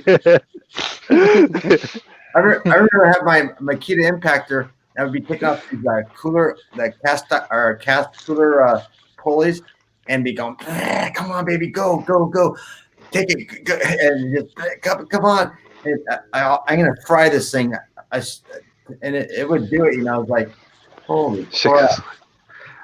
Gene says the hydraulic Navex wage is $50 cheaper than Hillmore. Huh? Is that documented? According to brother Gene. Joe, I think you need the battery operated vacuum pump. Yeah. Yes, sir. Yeah, you and Joe need that thing. I can't. I called them the other day to see if they would sell it tool only, and I wonder if it'll ever be available tool only. Oh, they only sell it as a kit with the batteries? Yeah, I don't really want the batteries. Yeah, because Dallas knows how to hack it. Mm-hmm. Yeah, you could sell the battery to me, and then you could take the pump. Why would you want the battery? Yeah, I have 2 Makitas, and then I got the Milwaukee. Actually, what I should do is you should buy that pump. I'll trade you you give me the Navex battery, I'll give you the Milwaukee battery that I have. You got that 12? You have the 12 or something, don't you? 18 volt. Oh wait, you don't have an 8. Do you have 12 amp. 12 amp. Oh, You got that big one. that thing blew up. I blew that up in 2 other ones. That was right. Jeez, you are like a 200-pound gorilla. I got Dallas, blow up Milwaukee battery. I got 4. Dallas tried to charge Milwaukee on 480 volt power. I got like 4 blown up eBay batteries that I barely use. Like John was right. I'm going back to Makita. Have you tried to get warranty on them? No. No.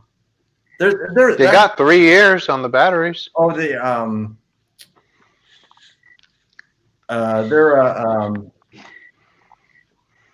what's the Chinese batteries from eBay? They have 3. I was talking about real Milwaukee batteries. I Oh, thought you had a real M18 like 12 amp hour one. Yeah, that'd be cool. I guess that's a no. Yeah. That would be nice, wouldn't it? They answered my question. I missed that one. You thought I had the 12 volt one? No, you had the real genuine OEM. Let me go back to that picture you sent me and see. Oh, is that good of a copy? No, I didn't even notice it was fake. No, I have a genuine Milwaukee 5.0. Was it? I thought I could have swore it was a 12. No, that was the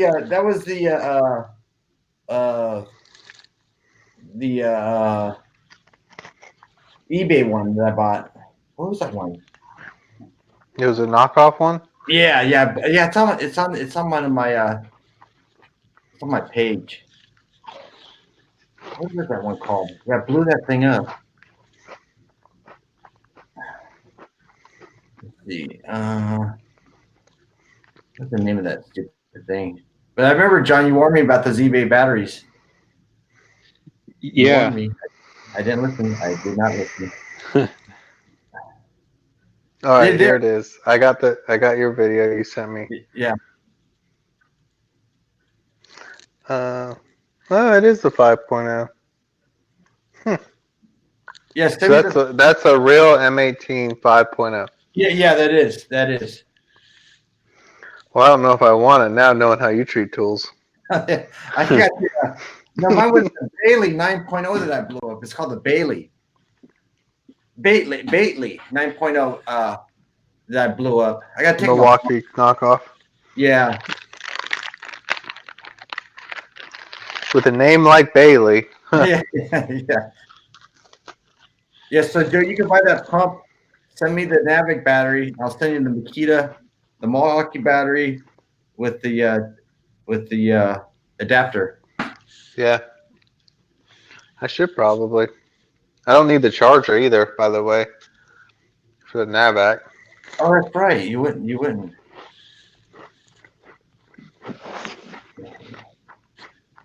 But it's a cool little pump. It's pretty fast. Yeah, I still haven't got.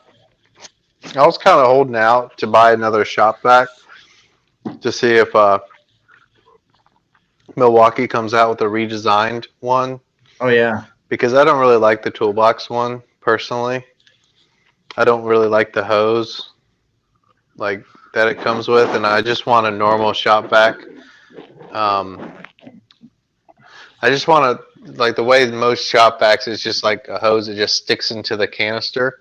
Right. I saw that You would probably like the Bosch then. it's a toolbox too, though, isn't it? No, it's a little round cylinder thing. It is. Yeah. You know, I saw that Rigid came out with one that was basically just a regular shop vac. Oh yeah. The dual 18 volt. So I figured, man, so it's got to be in the works for Milwaukee if Rigid just came out with it, you know? You would think, yeah. But my little, because I have a big shop vac that it's kind of cumbersome. You wouldn't want to try to get it up in the attic. And then I have one of the little tiny shop vacs that are just like $30 or something from Lowe's. Right. So I just had to buy a new one because my other one was just about to like let the serious smoke out. You know when they start sounding bad and you can smell a little tinge of electrical burn when they're running?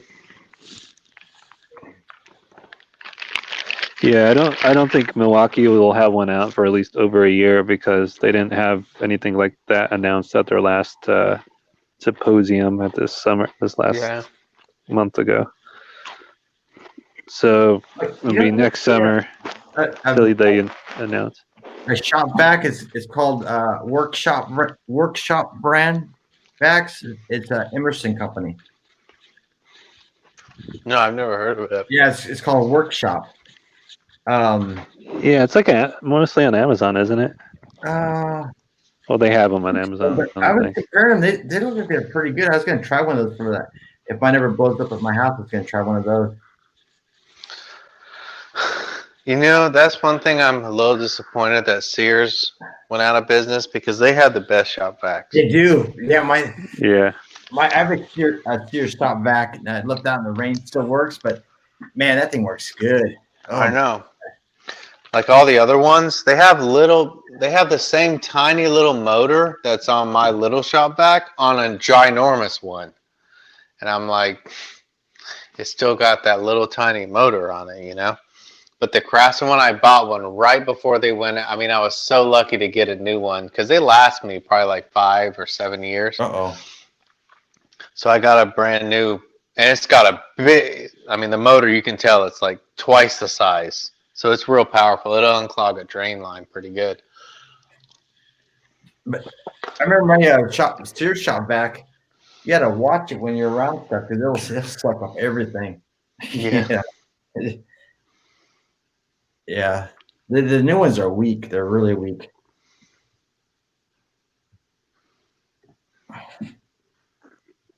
So what kind of impact do you have, Dallas? It was a Makita, so it's not brushless? It's brushless. It's the which one is it? Let me see. Okay, well, so it's brushless. But it's single speed. It does have all the speed. Oh, gotcha. Yeah. It's on or off. Yeah, that's what I want. I don't want to like do that. I don't have time for that. Yeah. you It know. definitely took some getting used to when mine started doing that. Yeah, yeah. You know what? I've actually got to call Milwaukee about my M12, both of the hammer drill and the impact. When you switch the directions, all of a sudden the trigger's a little notchy, like it's not unlocking fully. It's kind of annoying. Huh. Yeah. I had a Makita Sawzall, and when you or reciprocating saw. I'm sorry, everybody. And when you pull the Yeah, watch it. yeah, you when you would pull a lever back and turn it on, it would catch sometimes. And what I did is I took it apart and just chamfered the insides of the switch, and it worked. It worked. It made it so it would work better than it did before. It wouldn't get hung up. The switch, you took it Yeah, apart and like, yeah. It was like squared off, and I just chamfered the edges on it, mm-hmm. and then it wouldn't catch anymore. It would just as smooth as butter. Yeah, I got Yeah, for us, the Lowe's Craftsman shop vacs are not the same that they used to have in the Sears store. They're not. I Right. looked at them the other day because Lowe's has Craftsman, but they're different. They are. They don't suck like they used to. they. I mean, mine actually the canister, the plastic canister actually kind of collapses. It has so much power. It's just like you know. Yeah, mine's Don't get too descriptive on this stream, Dallas. yeah. We had a job and we had a vacuum at the return area by my house, and the return area was dirty, man. And we had the rigid vac, and I'm gonna go home and get my Sears vac because this thing's gonna need full power. I got the Makita XDT 131. That's what you need. Familiar with that number, John? Let me see. It might. I'm a word of caution, John. It might have too much power for you. You might not like it. X what? XDT 131. D is in dog. Yeah. XD is in dog T 31. 131. 131. Yeah. Gotcha. I like it when no one talks. There's actually crickets. Yeah. There's, I'm Is outside. that sound effect, John? Or No, I'm outside. yeah, is I didn't know you had crickets in California. We got everything, y'all. it says the not for snowflakes. Yeah, you even got that congresswoman running Oh, for president. What's her name? yeah. Yeah, her Kamala name Harris. shall not be not on this stream. Yeah. You brought it up. I said that congresswoman. That's cool. That looks like a cool. I like the head on it. Looks really small, Dallas. It's actually really small. Bigger than my one that I had before. But see if you look on the Amazon, see it has. If you look at it, see the vent hole where it has the covers on there. Okay. Milwaukee's is open. You can see the fan. Yeah. It has more of a grill on it. Yeah, there's no grate on it. You can get Pookie in there and lock that thing up in no time. Then you get your Pookie Buster out. Oh man, I could have used one of those last week. They I were was pretty like, good. Dallas, man. They work really good, believe it or not. I know. I was like, I knew I saw them in one supply house. I could not remember which one it was though. Well, you know, I do. the guy that made those, I never met him before. Full disclosure, I had to pay for mine. Yeah. What a joke that was. Yeah. And the Midwest bought them out. Yeah. So if you go over to Midwest, that's where Pookie Busters is now. Yeah, they were at the AHRI and they were like showing us, and they had a bunch of packs in there. I was like, "Oh, that's sweet, man. Are these free?" He's like, "No, you cannot have those." Wow. All right, jeez. Well, Like, you know, the mess up on that would, yeah, especially like Midwest, they got all kinds of money. yeah, but he was being real weird like- about him for some reason. Yeah. Like he had like 5 or 6 packs sitting out on the table, you know. It's like, yeah, man, sure, take one. Like everyone else was kind of doing that, Yeah. but I was Racist. like, what's that over there? Snatched it off the table and ran. Yeah, he must have been racist, anti-Semitic or something. Mm-hmm. I like that though. Malcolm It's like, one. You weren't wearing your Trump hat, were you? Your Trump yarmulke, Maybe. were you? I told you not to wear that outside the house. I have my dreads and everything on. Well, you got to do that. Dude, there were actually some full-on, like, Orthodox Jews with their yarmulkes and, like, what's the kind of hair that you always put on my picture, like, with the braids coming down? Yeah, I don't even know. Is what there they're a word? called. Oh, yeah. But They must be. dude, a they word. had all that, and I was messing with Zach. I was like, dude, we got to get a picture of me with these guys and send it to John HVAC. But no, none of us would like have the courage to go up and be like, "Can I get a picture with you? Those guys. Can I get a those guys- picture with you, freaks?" You know? Yeah, those guys are shy too. They probably wouldn't let you do that. Yeah. I was like, you know how I was just gonna try to photobomb them, you know, when they're at a booth, like try to sneak up and like. Yeah, that'd be. I would have. I might try to do that in Orlando. That's funny when that guy came out with the Pookie Buster. Then about I don't know 6 months before that, Milwaukee or Nalco came out with their 1/4 inch 5/16, and everyone went to that. I would have contacted them and then put the Pookie Buster and made it into that. You know. Oh, I know. Yeah, that'd be sweet.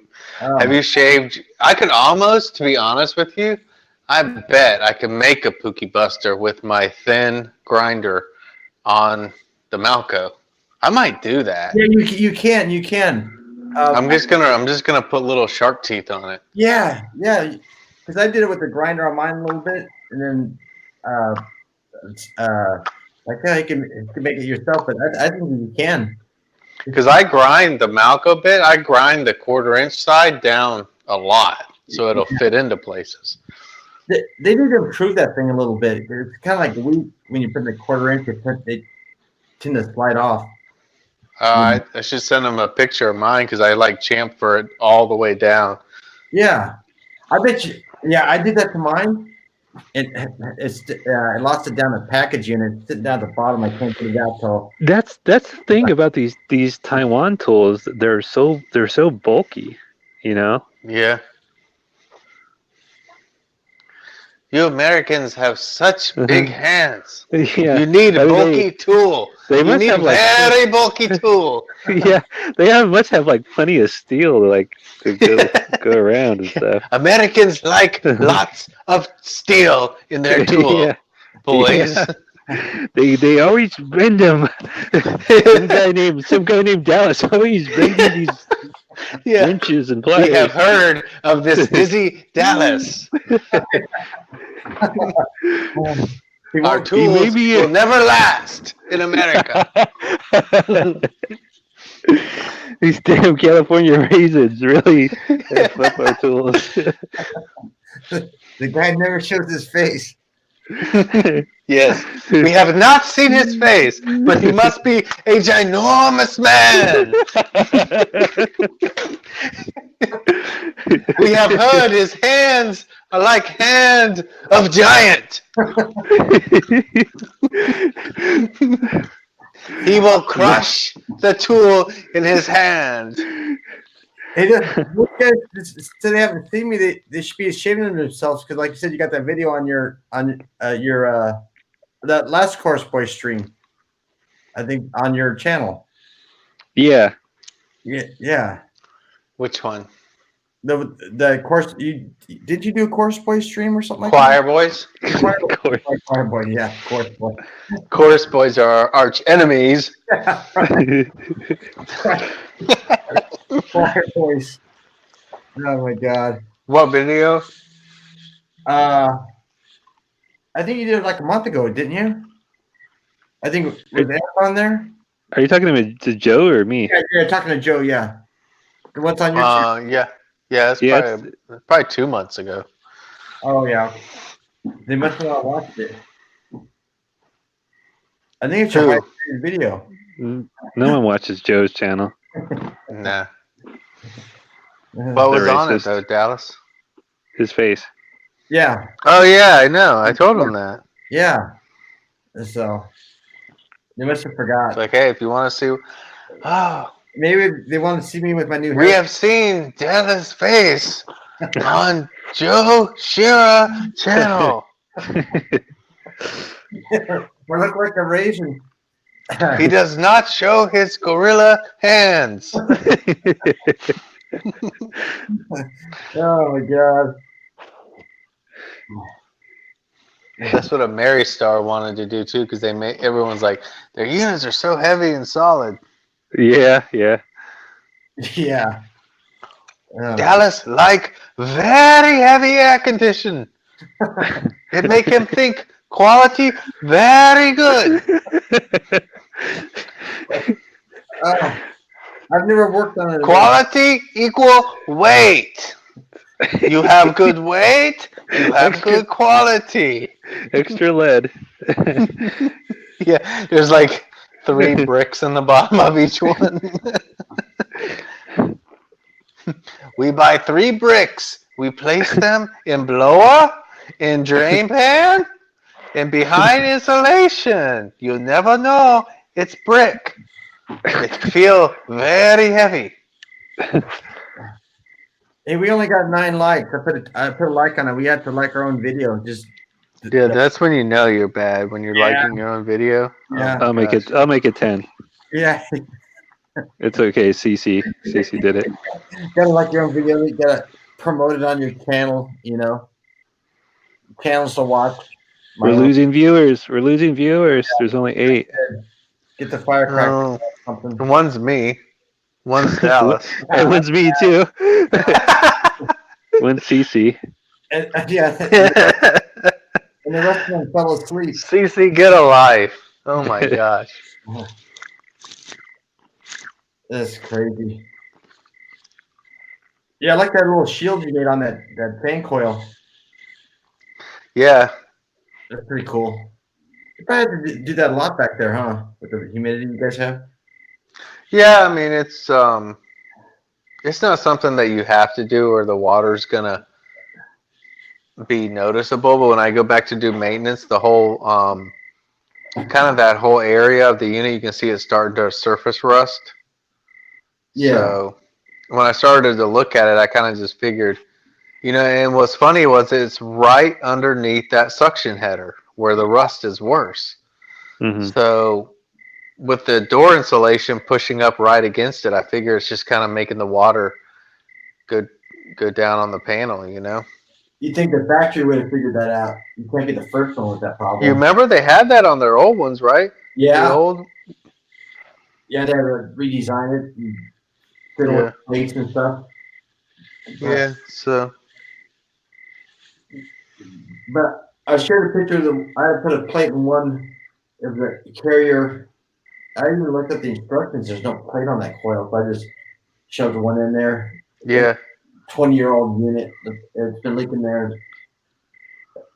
That was a case coil. Yeah, case coil. Yeah. And the coil was turned around to where it was kind of backwards from. Yeah, it was somebody put it in 20 years ago. The guy didn't want to change out his equipment, but we changed the plenum out. And I could tell it was leaking there before. And then when we put it all together, stuck my head in there. And like, oh, it is going to leak there again. So I just put that little pan in there. Yeah, when a lot of manufacturers, they make you turn the coil that way for horizontal right these days. Mm-hmm. And man, they really leak water in my climate when they're turned around like that. Or I'm boiler. surprised. I'm surprised they don't do something about it. Because the water on the one slab, like in your case coil, if you think about it, right, the slab that goes from the top part of that coil, the airflow is kind of pushing the water up the coil as it's trying to come down with gravity, Right. and the water droplets kind of get bigger and bigger and bigger until the air finally just pushes it out the way the air is going. And the blowers do the same thing when it's in the air handler. It's just backwards. It's on the return side, but it does the same thing. It pulls the water uphill with the air. On that one that you did you put like a transition before you did furnace, transition, and then coil? Well, that was because all that was there already. Oh, I was wondering about that. Yeah, it looked like it's an older transition. Yeah, that was the original one. I just ordered the ream coil. It was one of the bigger options. Yeah, because I think that one will work better that way because the air will align itself. You guys have one flip to align itself. Yeah, I almost, my OCD, I almost flipped that coil because this was a big open crawl space. You could kind of see, you kind of saw how big it was, almost like working in a basement. Right. Yeah. So I almost turned that coil around to the other service side, would be the opposite of where it was. But unfortunately, there was a little concrete pillar that would have just kind of made you not be able to slide the coil out of the case. Oh yeah. So I'm like, well, That looks yeah, like- it should be all right. Well, actually, you know what? To tell you the truth, Dallas, they had a shark fin on it. I forgot about that. Oh really? There was a little tiny fin coming off of the drain pan to catch that. It wasn't very much of one, so, but yeah, it did have a little bit of an extension coming off the vertical drain pan to catch the water. Huh. That's So, weird. That looked like it's a big job. yeah, that was easy. Was it? Yeah, it was just easy. Huh. Yeah, it was pretty easy. I picked up that propelled water. Remember you said you drink the propel? Yeah. Yeah. Makes you feel like $1,000,000. Does it? Yeah. Really? It does help. Yeah, I've Yeah. noticed a big difference. Yeah, because before I drink water and then you just like drained, even when you drink water. But yeah. Now, I did you get the little packs or did you get the water bottles? The water bottles. What do you usually get? They have little packs that you can just put the pack in a normal bottle of water. Check that out. Yeah. Okay. Yeah, that's like it's usually in wherever you find all the little packs of like what's that stuff that people put in their Crystal Light. Crystal Light and all those other like water flavorings. I was just Crystal meth. What? Crystal Light. What is the thing this guy's like? So dainty. Do you have any Crystal Light Yeah, for exactly. my water? Yeah, I'll take a couple of beers. What do you want, sir? I'll take a Crystal Light. Yeah, and a Dr. Pepper. I'm feeling a little like some natural sugar today. That's almost like Fresca. Have you ever heard of that before? Yeah, I used to drink Fresca all the time. It's Fresca, actually pretty good. That's funny. Crystal Light. Is that lemonade or what is that? It's like aspartame. It's like Yeah, it's powdered. Yeah, lemonade. Oh, is it? Okay, yeah. Oh, that's funny. But yeah, get the little packs because they're only like $2, Oh, I'll have to and check you that can out. just fill up a big water bottle and put one in there. Yeah, that stuff does work though. Mm-hmm. Yeah. It's usually in the sun, you just get drained at the end of the day. Even if you drink a lot of water, you're just like, oh my God. It's just crazy. Yeah, as you get the older, the sun just really bothers you. Mm-hmm. Yeah. Especially when you're a California raisin, it just drives you out more. Oh, what's that? Especially when you're a California raisin, it just drives you out more. Yeah. Oh my god. Dallas started life out as a beautiful grape. A plump, juicy grape. And then look what HVAC did to him. I remember when I first started doing this, I'd knock on people's doors and they'd go, "Good God!" I remember this one lady said, "Good God, looks like you just got out of high school." Nobody trusted me now, and that's the complete opposite. You sent this guy out? Jesus. Dude, it looks like you just got out of the retirement home. What the heck? Graveyards across the street. You must come the wrong place. Oh my God! Don't. That was too far, John. Tell Dizzy you're sorry. Sorry. I kind of missed. We're joking. I mean, I was in that lift the other day, and I could barely move around in that thing. Like, God, I'm like just a freaking idiot, you know? Like, trying to. No. Get my scooter up. Get my scooter up in this lift. Oh my God! I see it. There's a Gene put up a comment about GPS. Soldier invention. Oh yeah. Your remote charging solenoid. I wonder what their use for it is. I think it comes with the scale. Oh yeah. I don't know. It's Bluetooth stuff, I think. Yeah, I think you're right. They had that. I should know those guys use that wireless charging scale. I don't know if that really benefit me. The wireless charging. I like my field piece one. I mean, it's just got that, it's kind of got the handle. It's wireless. Are they pretty cool, or I mean, 'cause it seems like you never. Why would you need a wireless? It's just like, the display comes out of the bottom. It's got magnets on it. You stick it to the side of the unit. Yeah, if I have to look down. It's not that you're looking down, really. I mean, to me, it's just easy without the wire kind of getting in the way. Yeah. I guess. But I don't think it would really bother me too much either way. And sometimes, with a wire, you worry about the wire kind of getting damaged. Yeah. Yeah, that's true too. Is that you with the cricket, John? Yeah. Oh, nice are those. There's mosquitoes so loud. Oh my gosh. Yeah. Oh my God. I have cricket. A man could really get some thinking done out here. Cricket. Oh my God. That's crazy. Yeah, I put on a two-stage in, Joe. Two-stage air conditioner. Say it again. Do you do a lot of two-stage air conditioning? I mean, yeah. Whenever someone wants to upgrade a little bit. I think it's the only way to go. Oh yeah, I mean at least two-stage. Yeah. I have never had anyone say, this isn't as good as you made it out to be. I really wish I got that cheaper option. Right. Oh yeah. No one has ever said that to me. They're always like, "Oh my gosh, it's so quiet. It's so much more comfortable."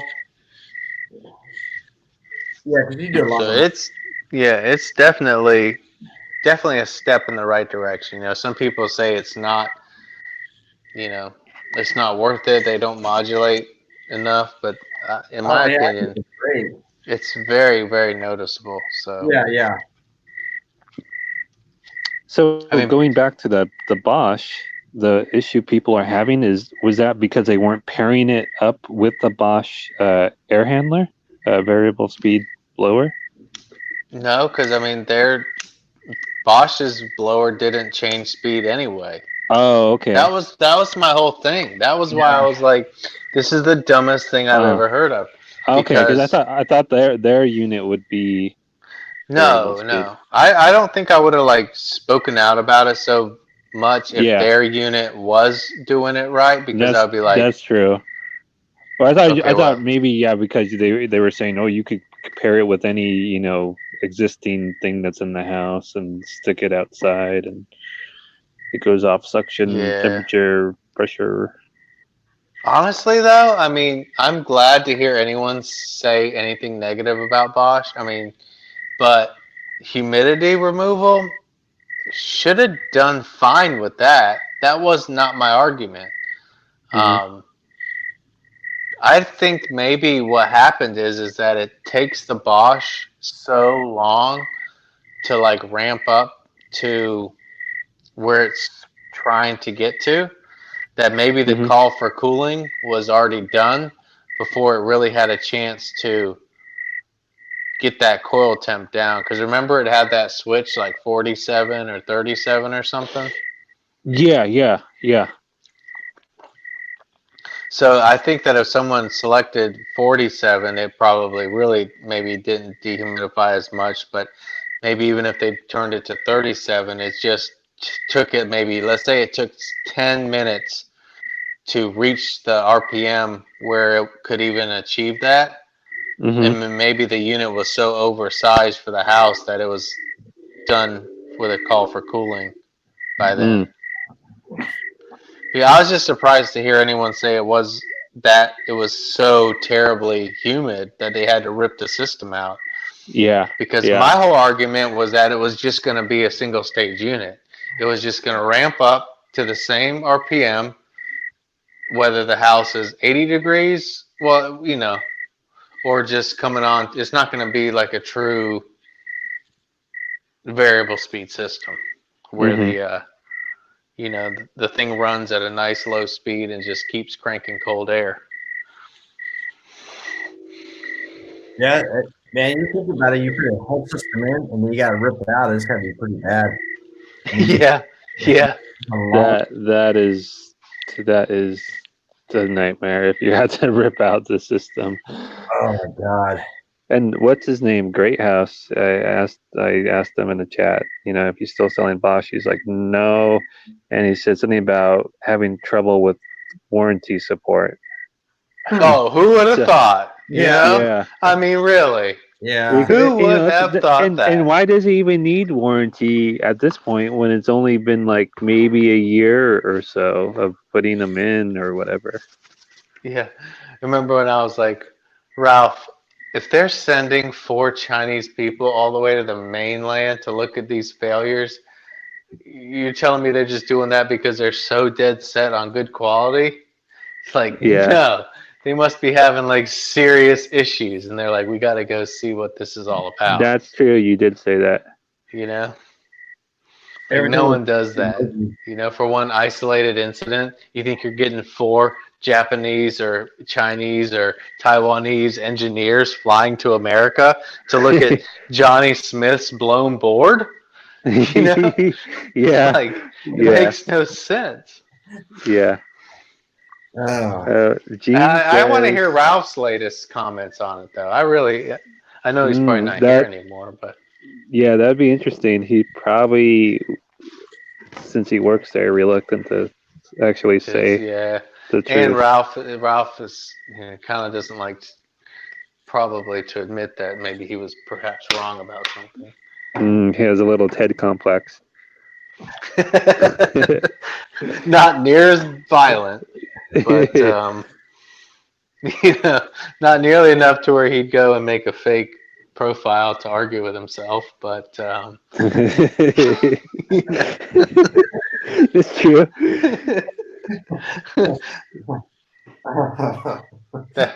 have you ever made a fake YouTube account so you can argue with your real YouTube account?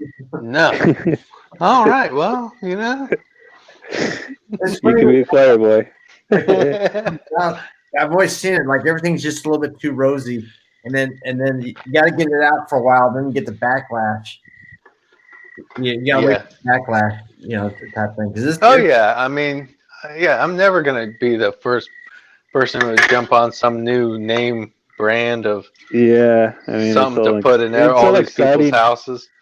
It's all exciting at first, and it's like, wow, Yeah. it's like half the price It's the of a greatest real thing ever. inverter. We're so Yeah. much smarter than Carrier, Train, Ream. Yeah. They've only been building air conditioners the entire industry's life. But we here at Bosch have revolutionized the air conditioner. And Don't waste your time with communicating controls.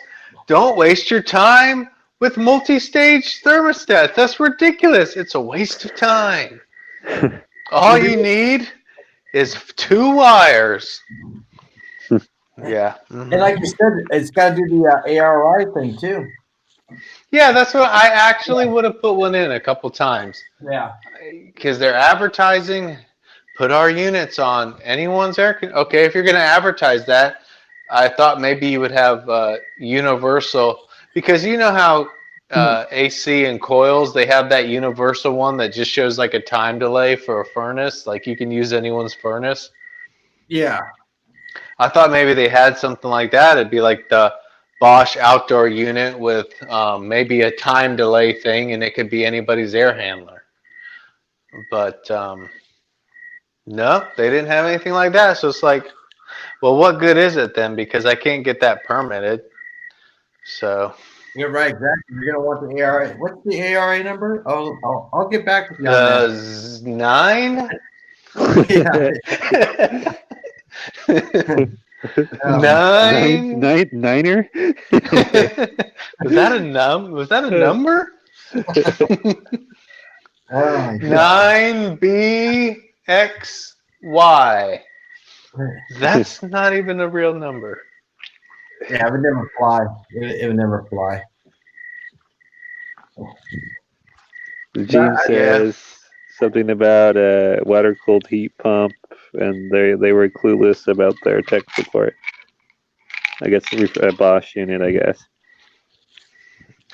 That'd be funny if you do like a prank call on them, be like, okay, I can't get any help with this water source, Bosch. All right, well, I did have this dishwasher that was giving me a little trouble. Could you help me with that? No? Okay. Dang. Well, I have a 12-volt impact driver, and funny you say that, because my little driver there is the chuck is locking up. So maybe you can call tech support, be like, oh dang, you can't help me. Yeah. Well, all right, I have a 12-volt impact driver. You think I can get that? Oh yeah, we'll take care of that for you, sir. Dude, it's out of warranty too. What you Get some more poop in it. Yeah, I could do another poop scandal. That was real, though. That was real. Good old baby Ruth. Come on, you got to step it up a little bit this time. Put the full baby Ruth bar in there. Wait, what is CC's in there? Yeah. Oh my God. They actually pooped in here this time. Oh my gosh, the homeless man had worms too. What is he eating? Is that a dead lizard?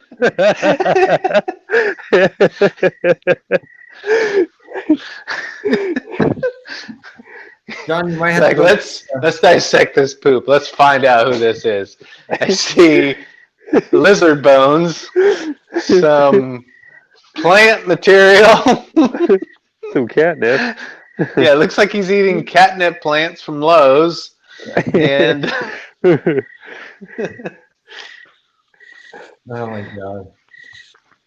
What are you gonna say, Jazz? Are you gonna go Makita? Or do you need to go? Dude, I might go DeWalt. I'm liking those. What? Oh yeah, you can get the 887 No. There's a new Extreme 12 volts. atomic ones. No, not atomic. Those are 20 volts. Oh, they are. They just the atomics are small, subcompact 20 volts, but the Extreme are the new, their new 12 volts brushless. Those things look pretty sweet. I never had a DeWalt.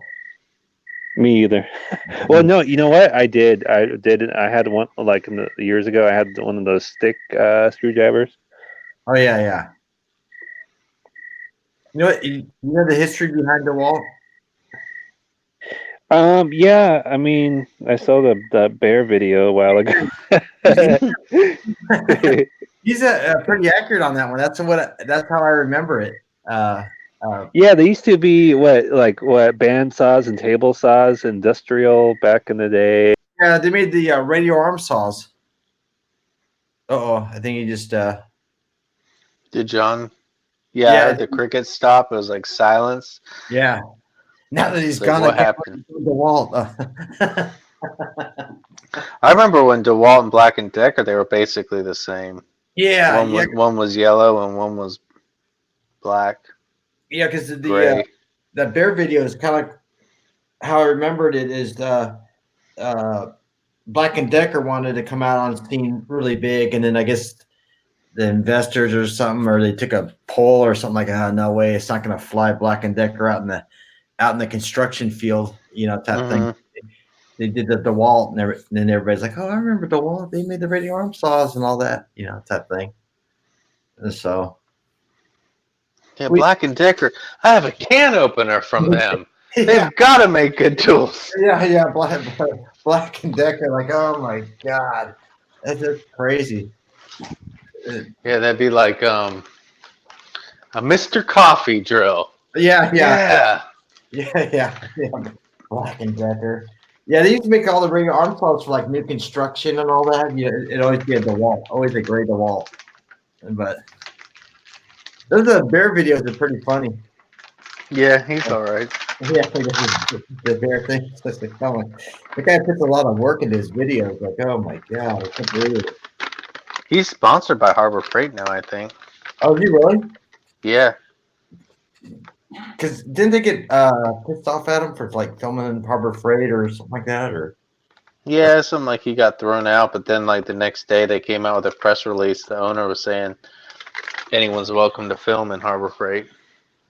I don't see what the big deal is. Yeah, I mean, free advertising.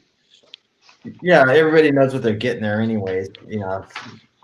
No secrets being exploited when they're in Harbor Freight.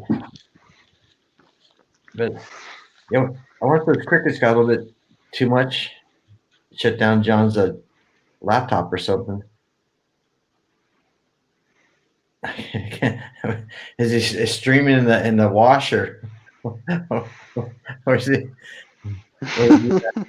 This actually works pretty good though. This is just like Google Hangouts. Yeah. It's not bad. Because I have to update my iPad, which I always hate doing because I swear every time I update something, you're like, oh, bug fixes. I didn't really notice any bugs, but I'll go ahead and update it. It's like all of a sudden it has a bunch of bugs. So yeah, I just if something's working, I don't update it. Me neither. Or you updating like, oh, cool, I got all those cool features. No, this doesn't work. Oh my god. Yeah, that thing. So it's better just to buy brand new. What year's your iPad? Oh my gosh, it's like 2012, dude. Oh yeah. That's good though. It's the same battery too. I mean, it really is a pretty good. If you think about it, I have my phone is an iPhone 6 from like 2016, and it kind of started to glitch out more. So, but I hate to get a new one because I have one of the life-proof battery cases. They don't make them anymore. Huh. And so for those are the ones that are fully engulfed. And it's fully wrapped around and it's got a battery in the back. You just press a button and it charges your phone again. So I got the Mophie. Yeah, but that one doesn't have any screen protection or anything. Right, exactly. Because mine fell out of my pocket off a roof, and it was fine. Wow, that's pretty good. So I put a screen protector on mine. Yeah, that's what they say. Though. Oh, just put one of those glass screen protectors. But I don't really want to have to buy a new one every time I drop it because I do drop my phone a lot. Like it falls out of my van or sitting on a unit and it falls off. I usually get dirt in my speaker. Nobody can hear me. Yeah. to clean my speaker out. But this one's supposed to be dust proof. The iPhone 8. Yeah, and they got the one that's like iPhone XR. I guess it's supposed to be extended like battery too. Huh. But dude, with all the apps that they have now and stuff, I mean, if I'm got Measure Quick on, it really drains my battery. Yeah. Really, it does, huh? Do you use Measure Quick with what do you use it with? Your iConnect? Yeah, iConnect. That's all I have that really works with it. I don't really. I've never used it with my smart probes because if I use my smart probes, it's just pretty much for a quick check. And I actually like Testo's app pretty good for superheat subcool. Yeah. But if I got my iManifold out, it usually means I got the air probes in, so I kind of want to see how everything was doing. But It's funny. I've never used a Measure Quick before. Is it the only reason why I didn't want to learn something new? It's just like get so tired of learning something new. You know. well, you might as well learn it. I mean, that's the guy made it who freaking developed iManifolds. You might as well get on over, and he's actually like you'd probably be you'd like it if you went ahead and gone over there. You probably wouldn't like it in the beginning because it didn't like keep the screen awake, but now it's got a setting where you can turn on keep the screen awake while you've got it running and stuff. So yeah, it's funny because when I use electronics, probably like you, it has to work. If it does not work, I will not use it. I know. Yeah, I don't have time to like play around with a device. Yeah. You know, there's nothing more frustrating than you're already hot. You want to like, you know, your boss is not going to sit there let you like play around for an hour checking the charge. Like, what are you doing? You know? So. Yeah, it's funny when my iManifold give me trouble or my Connect. I just pick the probes off. I just pick them home. I'll figure it out later. And then I can't get it to zero out. I haven't changed the batteries in it yet. I don't know if that would affect it or not. I doubt it. I mean, when my batteries die, it keeps turning itself off. It never, you know what I mean? Like it'll say wireless probe 4 has lost connection, and I'll go turn it back on, and a second later it's like it's lost connection. So I wouldn't think so, man. But I'd be like, I would tell them you've got to do something. Give them to me. I want both of them for $250. Yeah. You realize how much money I spent on this? You know. Oh yeah, it is expensive. Because that was the whole reason I kind of stick with them because I thought those were like the DigiCool of wireless probes. Like they are solid, you know. They work. Yeah, I've never had any trouble with them. I mean, I can really count on them working. I got that P51870 manifold I've been using. I like it. It's a little glitchy too. I actually had to send it back in once already. Oh really? Yeah, yeah, that works out. Yeah, the gauges when you zero them out, they still like bounce around. It's like minus 0.3, positive 0.3, 0.8, minus 0.3. They're like going up and down. And my high side one was going like 2.5 PSI, like up and down. So I sent the guy a video at Yellow Jack, and he's like, yeah, I talked to one of the engineers, and he said, that's not right. They shouldn't be doing that much. So I sent them in, and they came back, and I was all excited. And they still do it, although not as bad. They still do it quite a bit. But, I mean, when I look at my subcooling number, it only changes it like as much as 0.3. It's like, 10.3, 10. 10.1, 10.2, 10.3. It's like, What, you're talking about the new Yellow Jacket digitals? Oh, you're back, Mr. Cricket. Where were you, sir? It got kicked out, and I thought I rejoined. Yeah, it got really quiet in here. We were like, what happened? I thought I was joined, but I have to do it. I have to add myself back on my laptop or my desktop. Yeah, we didn't get asked if we should let you back into your own live stream. I know. So you were talking about the new Yellow Jacket digitals? Yeah. Yeah. I like them. I like the color screen. It's pretty neat. The transducers are a little jumpy though, which for a guy with severe OCD like myself, Mm-hmm. can be a challenge. So I've already sent them back once, and I almost felt like making the guy another video and saying like, "Are you sure this is normal?" You know? Yeah. But they're so accurate with those Cooper iManifold, the iManifold little Cooper temp straps. Those are pretty cool. They're great. I mean, Yeah. they're super accurate. They don't really get affected by sunlight. They don't care as much about clean copper. Right. Do you ever really worry about sand in the copper with those? No, not unless Yeah. it's really bad, but if it's just regular Yeah. oxidation, I like throw them on. Yeah, me too. Because Yeah. the Testos, I mean, it could say like I have 20 superheat, right? And then I move it around on the pipe a little bit, and I can see that the little temperature bulb is not hardly touching the line at all. So I'll sand it and bend it and make it have good contact, and all of a sudden it's like 8 superheat. So if you were like a new tech, you might actually like start putting Freon in, and the only thing is that the clamp is in sunlight or it's not touching the line good. Mm-hmm. So I just put on there post your questions in caps. Just so like we're like big time. yeah, for all the questions, they're coming in too fast, guys. We can't see them. Okay, please, caps. Come on. This is. Hey, you know what drives me nuts about all these digital manifolds? You're funny, Dallas.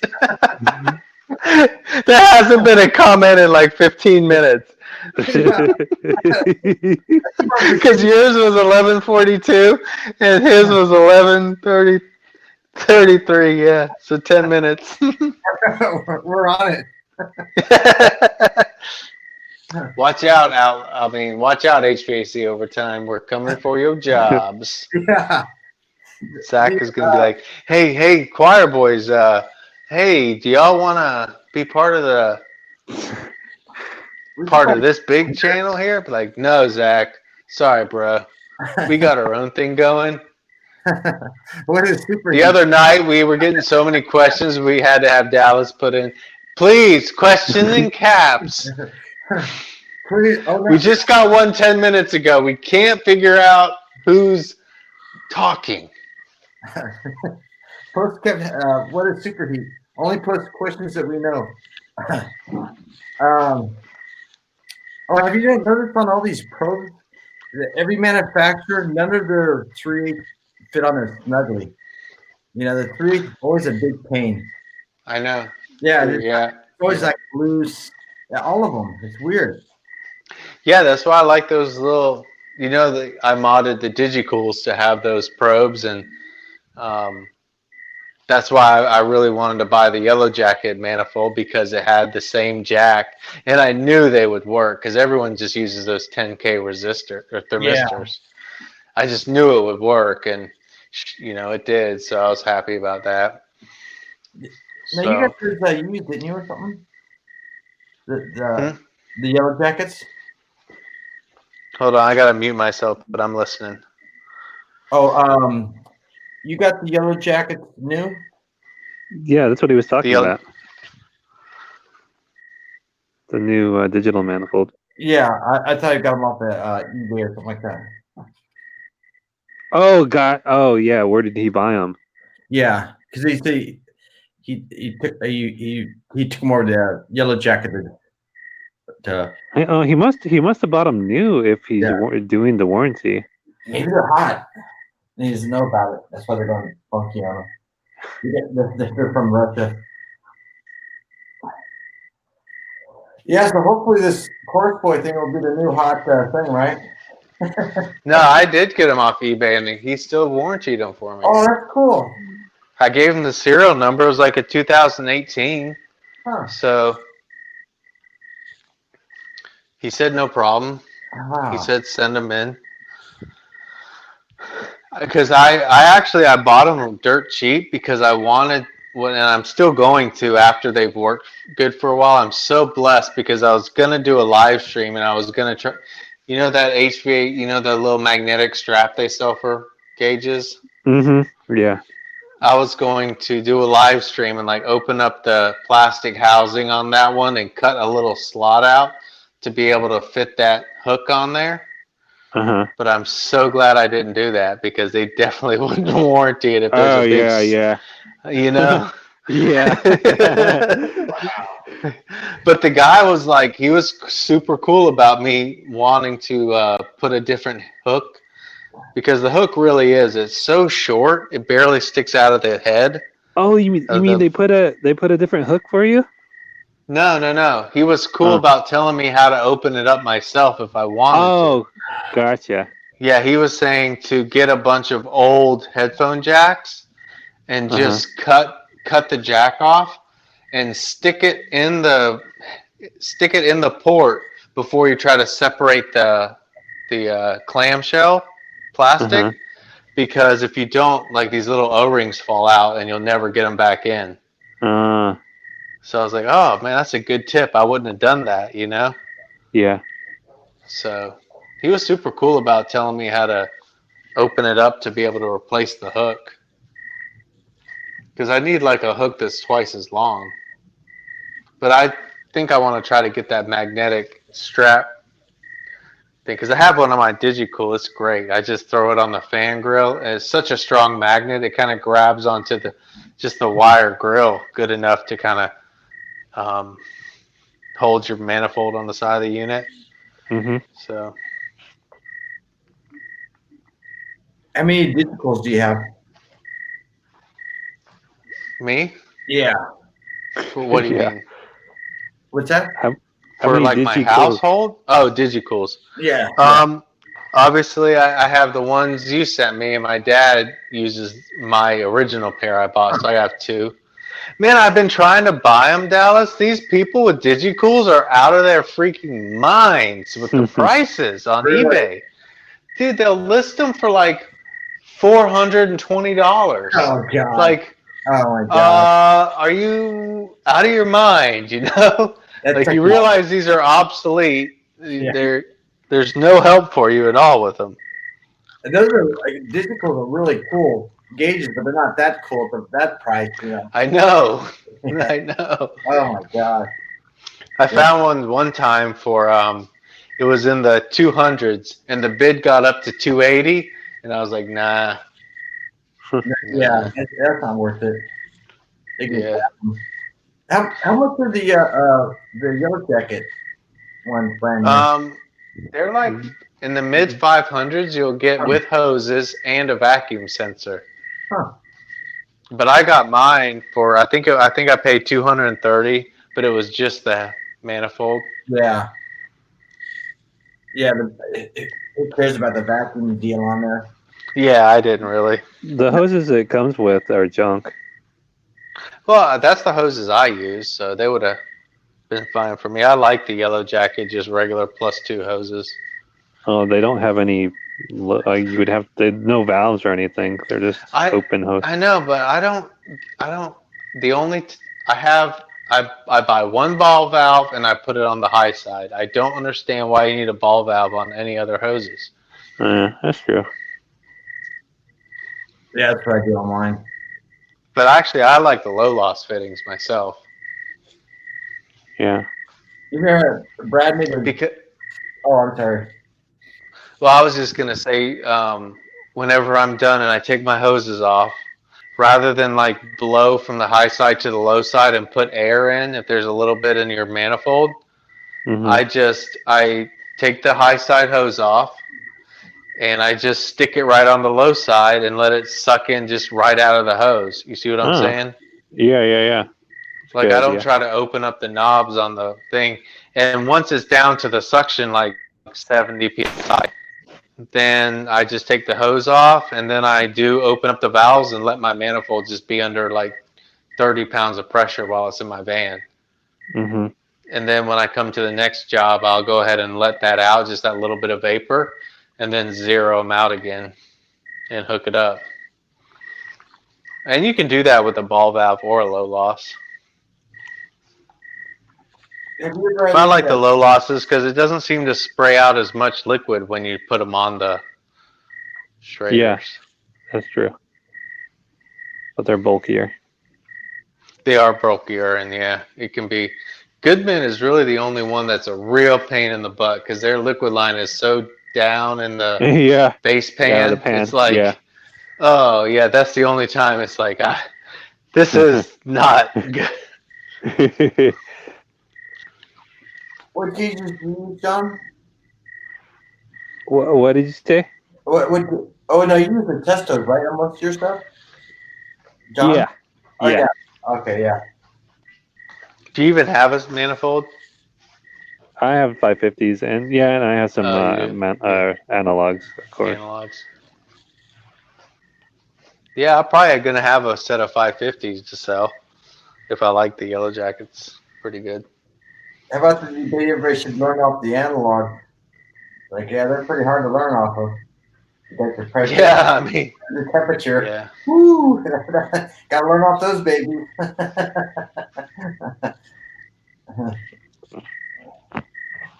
I wonder if pretty soon analogs are gonna be like digital thermostats. You know, you can't get a mercury thermostat anymore. Yeah, it's taken a while for a lot of guys to convert over. I still see. I'm thinking about getting my first set of digitals. Like, God, I've had them for like 10 years. Yeah, it's like, wow, are you gonna get a cell phone too? Yeah. Yeah, what did Jim Bergman said in one of the Zach streams or something, that in 10 years there won't be any manifolds or some like ridiculous like statement. Well, if you asked Eric that, he's all about no manifold. But just seeing how like you guys are saying, that how the industry's progressing as far as tools, like it doesn't progress that. I mean, look how long it took us to get to digitals, and there's some people asking, "Oh, I don't know about digitals." Like, yeah, like yeah, it's funny. Like automotive, you have a carburetor and they go to like fuel injection. Everybody's like, "Oh my god, cool! It's more precise." Where we get more precise, here, everybody gets pissed off. Oh no, I don't want to do that. yeah. Are you guys OCD about having one set of manifolds for 410 and one for 22, or do you just mix them up? I mix them up. I mix. I blow them out. Obviously, if I use it for 22, I just hit them with some nitro or something like that, just to make sure there's no oil in there. Yeah. But I'm kind of weird. Like, I'm only using those yellow jackets on 22, and I have my DigiCools for 410. yeah, I can see doing that. I mean, because if you have like new installs and stuff, but yeah, basically. Yeah, and for installs, I only really use my iConnect. Yeah. So the DigiCools are only for like older 410 units that I'm like going to be charging or something, Yeah. Someone's asking, does anyone still have the iManifold? Yeah, we both do. Well, I guess maybe he means the manifold itself. My buddy Justin McCullough, who's used to be on YouTube, he has the iManifold still. Uh-huh. He doesn't have the iConnect. He uses it like all the time. Yeah, I mean it's the same thing, but it's just like the iConnect is just the brain box and without the manifold part. I think the only thing that holds him back is buying the pressure probes, because he could get the. Yeah. Yeah. I think they sell like just the plastic housing if you wanted to convert yours. Yeah. Oh yeah, I think you could just take the circuit board out of the iManifold and put it in the iConnect thing. Yeah, they did at one time. I don't know if they still do. Yeah, who knows? How do you like? Obviously, you like the iManifold. Do I? Yeah, I love it. And your buddy likes it too, the iManifold? Oh yeah, he's all about the reporting side of things, which I could care less about, to be honest with you. But he loves that. I had to do it by default. Yeah. All that. Yeah. I had to deal with numbers and stuff. That's why it's easier for me. You know. Yeah, he's all about doing that mechanical checklist, like batteries and thermostat check. I'm Oh like, yeah. I do not have time for that.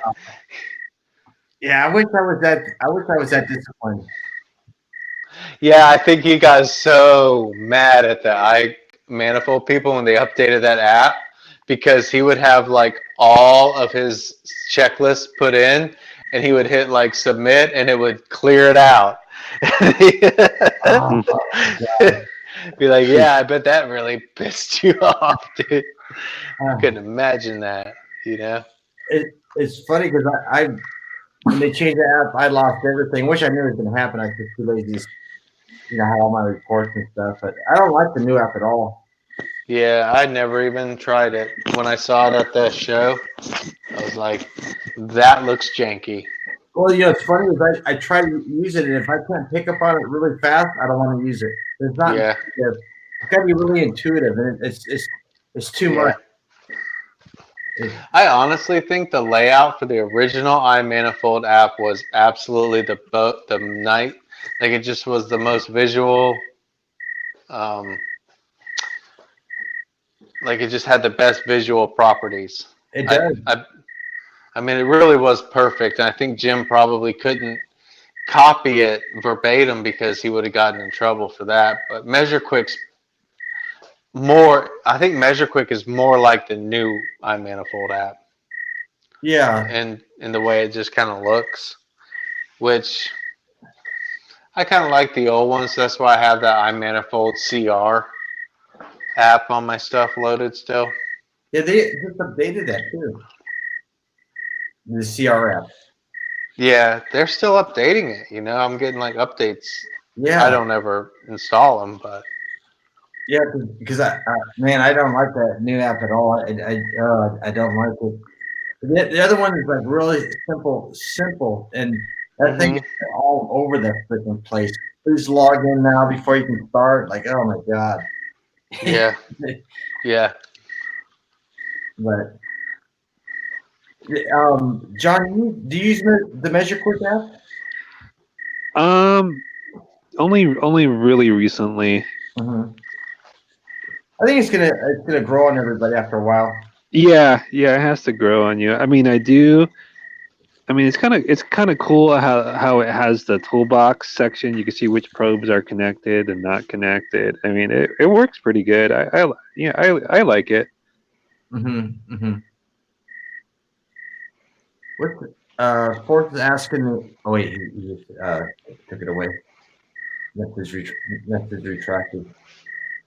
But yeah, it looks like the medical tab. It looks like it'd be hard to see it with all the needles. I wish it would look like it was bigger, like blown up. Well, yeah. With kind of like the iManifold. You just boom, and you got the gauges like right there. Yeah. But I got the big iPad, so it's not an issue for me. Oh, I got like a laptop. Yeah, it's practically. I wanted to get the mini, but man, I didn't want to spend $350. Like, I know, yeah. Or whatever, plus whatever it was. That's why I like father like son, because I found a guy who had like a used one for $120. I was like, yep. Yeah, I don't want to deal with weirdos like in their crap. They're just like, does this work? Am I gonna get ripped off? Am I gonna get raped? Oh no, this was at like one of those iPhone stores. Ah, gotcha. Yeah. Yeah. At the HVAC show, the engineer demonstrated the range was crazy. We all walked all around, blah, blah, blah, the end of the building, which was far away. Man, it is still connected. Respect that it was pricey. I don't know what Gene's talking about. The Testo. Yeah, he didn't know the other guy that was walking with y'all had him in his pockets, didn't he? Yeah, it's funny is whenever they're demonstrating, I would tell them, no, don't demonstrate those. Demonstrate mine. Yeah. You know, I wonder if there is something wrong with mine because he's talking about the iManifold. Oh, okay. Oh yeah, yeah. I, Yeah, the I was iManifold's wondering pretty good. if there is something wrong with mine because like my suction, well, at least the one I designate for this low side, you Mhm. know, that's more picky than the other ones. Yeah. I'm sure you could send them in because I know I sent mine in one time. Oh yeah, I mean I know I could. I You should try it, probably John. You should try it. yeah. You might as well. I mean, you already bought a laptop and everything for it, so. Yeah, it's an iPad. Sorry.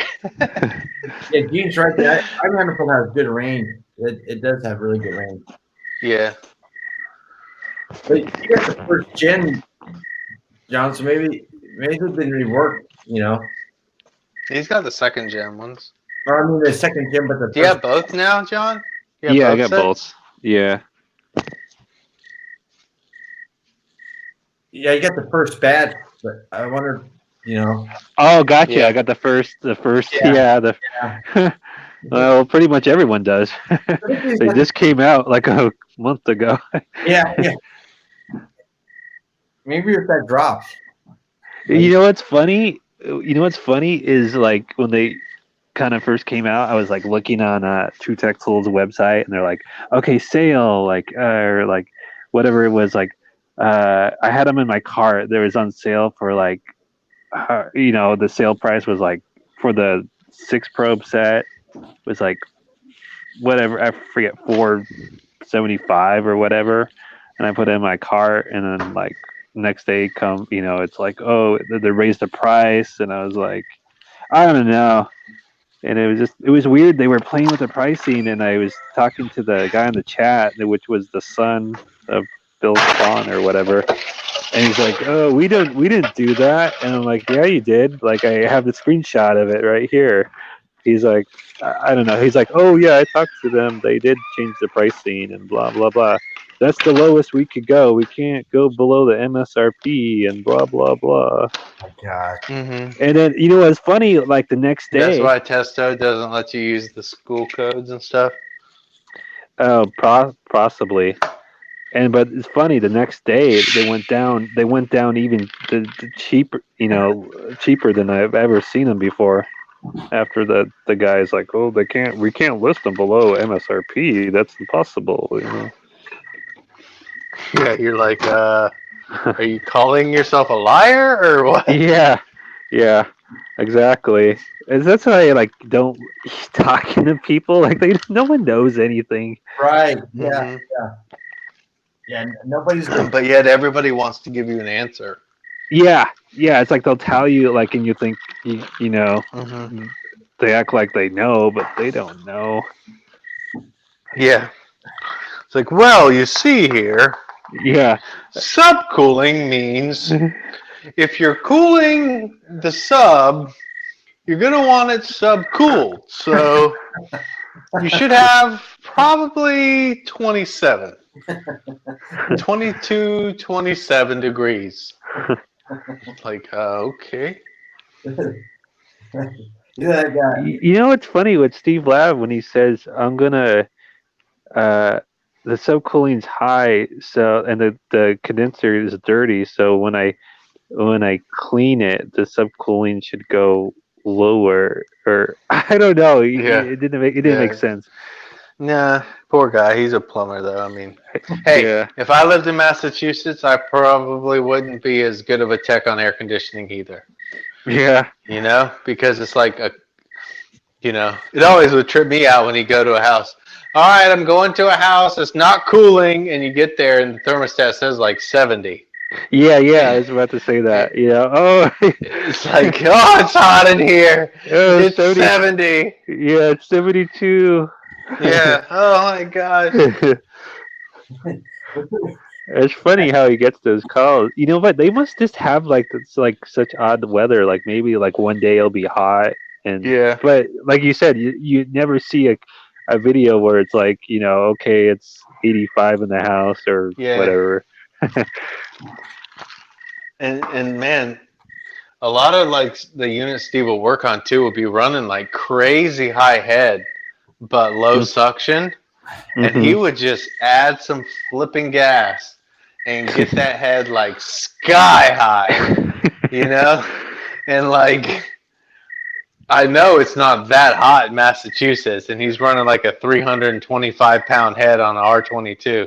Yeah. It's like, whoa. You know, that thing is like, and it'd be an old unit. They still last so long because they just don't run as much, you know. Yeah. So what do you think was like those issues, like dirty dryer, wrong metering device, or what? I bet a lot of them, honestly, is air in the non-condensables, air in it. Uh-huh. I bet you're right. Just the way all of his would run like that, and probably people up there would just kind of try to purge the gas when they'd install it. Uh-huh. But he does work on a lot of mismatched systems. If you've noticed, they're like those first company water source air handlers with a Goodman outdoor or Train outdoor or something. Yeah. He actually doesn't work on a lot of matched systems. Unless he puts them in. Crap too. You know, those first company coils, those old ones with they run like crap. Gene says, good enough for this neighborhood. Yeah. He'll say that right to the customer. Like, this ain't no Taj Mahal, dude. This place is a dump. Yeah. He's like, what? Really? Yeah, man. Your place is a dump. Exactly. That's something you keep to yourself. Yeah. Yeah, when I on one of his latest ones, I thought it was hilarious because he started to I think he was starting to describe a contactor to the lady or something. Right, yeah. Did you hear that? I thought that was pretty good. He's like, you got your high voltage here, and you got your 24 volts here, but this wasn't going in. And she's like, okay, Steve, I trust you. Like, she had no idea. He's like, I trust you. Or what? It might have been the contactor, or it might have been he was actually telling her about the pressures on his, he's like, yeah, this is a little bit low, but I can't take any more out of it or else it'd be freezing up. So we're going to leave it right here. Is that okay with you? And she's like, sure. I trust you. Whatever you say, Steve. Yeah, he did get little like to explaining the contactor. Like, I would just say, look, you have a bad switch. Like you could try to like, but you're just wasting your time. Yeah, I always tell people it's the main on and off switch. It's what turns your unit on. Yeah, and it's called a contactor. It's like even like a capacitor goes out. You know what does the capacitor actually do? It's like a car battery. It's just a battery with a boost and gets it on its way. That's all they want to know. Well, actually, Dallas, it phase shifts. It does an artificial phase for single. You lost me. Yeah. And how does the start capacitor or the start relay work too? How does it know when to drop out? Oh, I'm glad you asked. Well. You see here, it all started in 1911. Willis Carrier invented the compressor. They always say, "Why is the condenser so big? Why is the condenser so big?" And I ask them, "How bad do you want to know?" That type thing. Basically, I just tell them it's more efficient. You're taking away power, or it's using less electricity. You got to do the same amount of work, so it's got to be bigger to put out the same output as your other one. Okay, let's have to make it easy for them.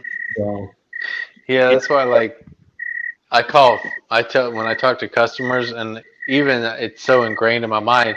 Like people are like, refrigerant. It's called refrigerant, but no, Yeah. everyone knows Freon. So just Yeah. use Freon. You're low on Freon. It's 410A. That's Yeah. not Freon. Yeah. Okay. Well, I'm not trying to like hold school here. These people really don't care to learn. Yeah, right. Yeah. Yeah, exactly. Exactly. Most of the time people are saying, I need some antifreeze. Oh, you need some antifreeze? Some coolant. Oh, yeah. What type of coolant? My air is low on coolant. Oh, yeah, you need Dexcool or the regular green stuff? Which one? Or you get does this thing have, do you have to light the pilot with the match? No, it's an automatic pilot. What did they, since when did they get rid of the lighting with the match? About 40 years ago. Yeah. Can you come light my pilot on my furnace? You're like, no. If it actually still has a pilot light, man, that thing must look terrible. Dude, like this guy last winter, I think that was a house with they turned the gas out. They booted the gas valve at the meter, and he's like, he wanted me to like get it going. It was like an older house, whatever, from the 50s, and he still had like the original furnace in there. It was like, the pilot, like the thing was like 1955 or whatever, and this the wire, all the wires are just like old, like like sticky and melty. When wires get old, the insulation gets old. It's just like, and there's like asbestos, transite, flue pipe everywhere, and the intake air for the closet was all blocked with it's insulation, and it's just like, it's just such a S show. I was just like, no, I'm not getting this fixed for you. It's gonna kill you guys are gonna. And I was like, it was so weird. And he's like, because he's getting a loan, refinance the house or something, which is weird. Why do they care if the furnace is working for a home refinance? I think they actually do. It does. Like the bank won't loan money if they consider it like a health hazard or something. It just didn't make sense to me. I was like, this guy must be on welfare, because that's like Section 8 stuff. No, I've actually had people ask me to get an old jalopy running so they can get the sale through. The bank won't close on the house if the air's not running. Yeah. And it's like, there's nothing I could do anyway, because the house had no gas. The meter was booted. Mm-hmm. I was like, is this guy even gonna pay my bill? I'm like, I'm out of here.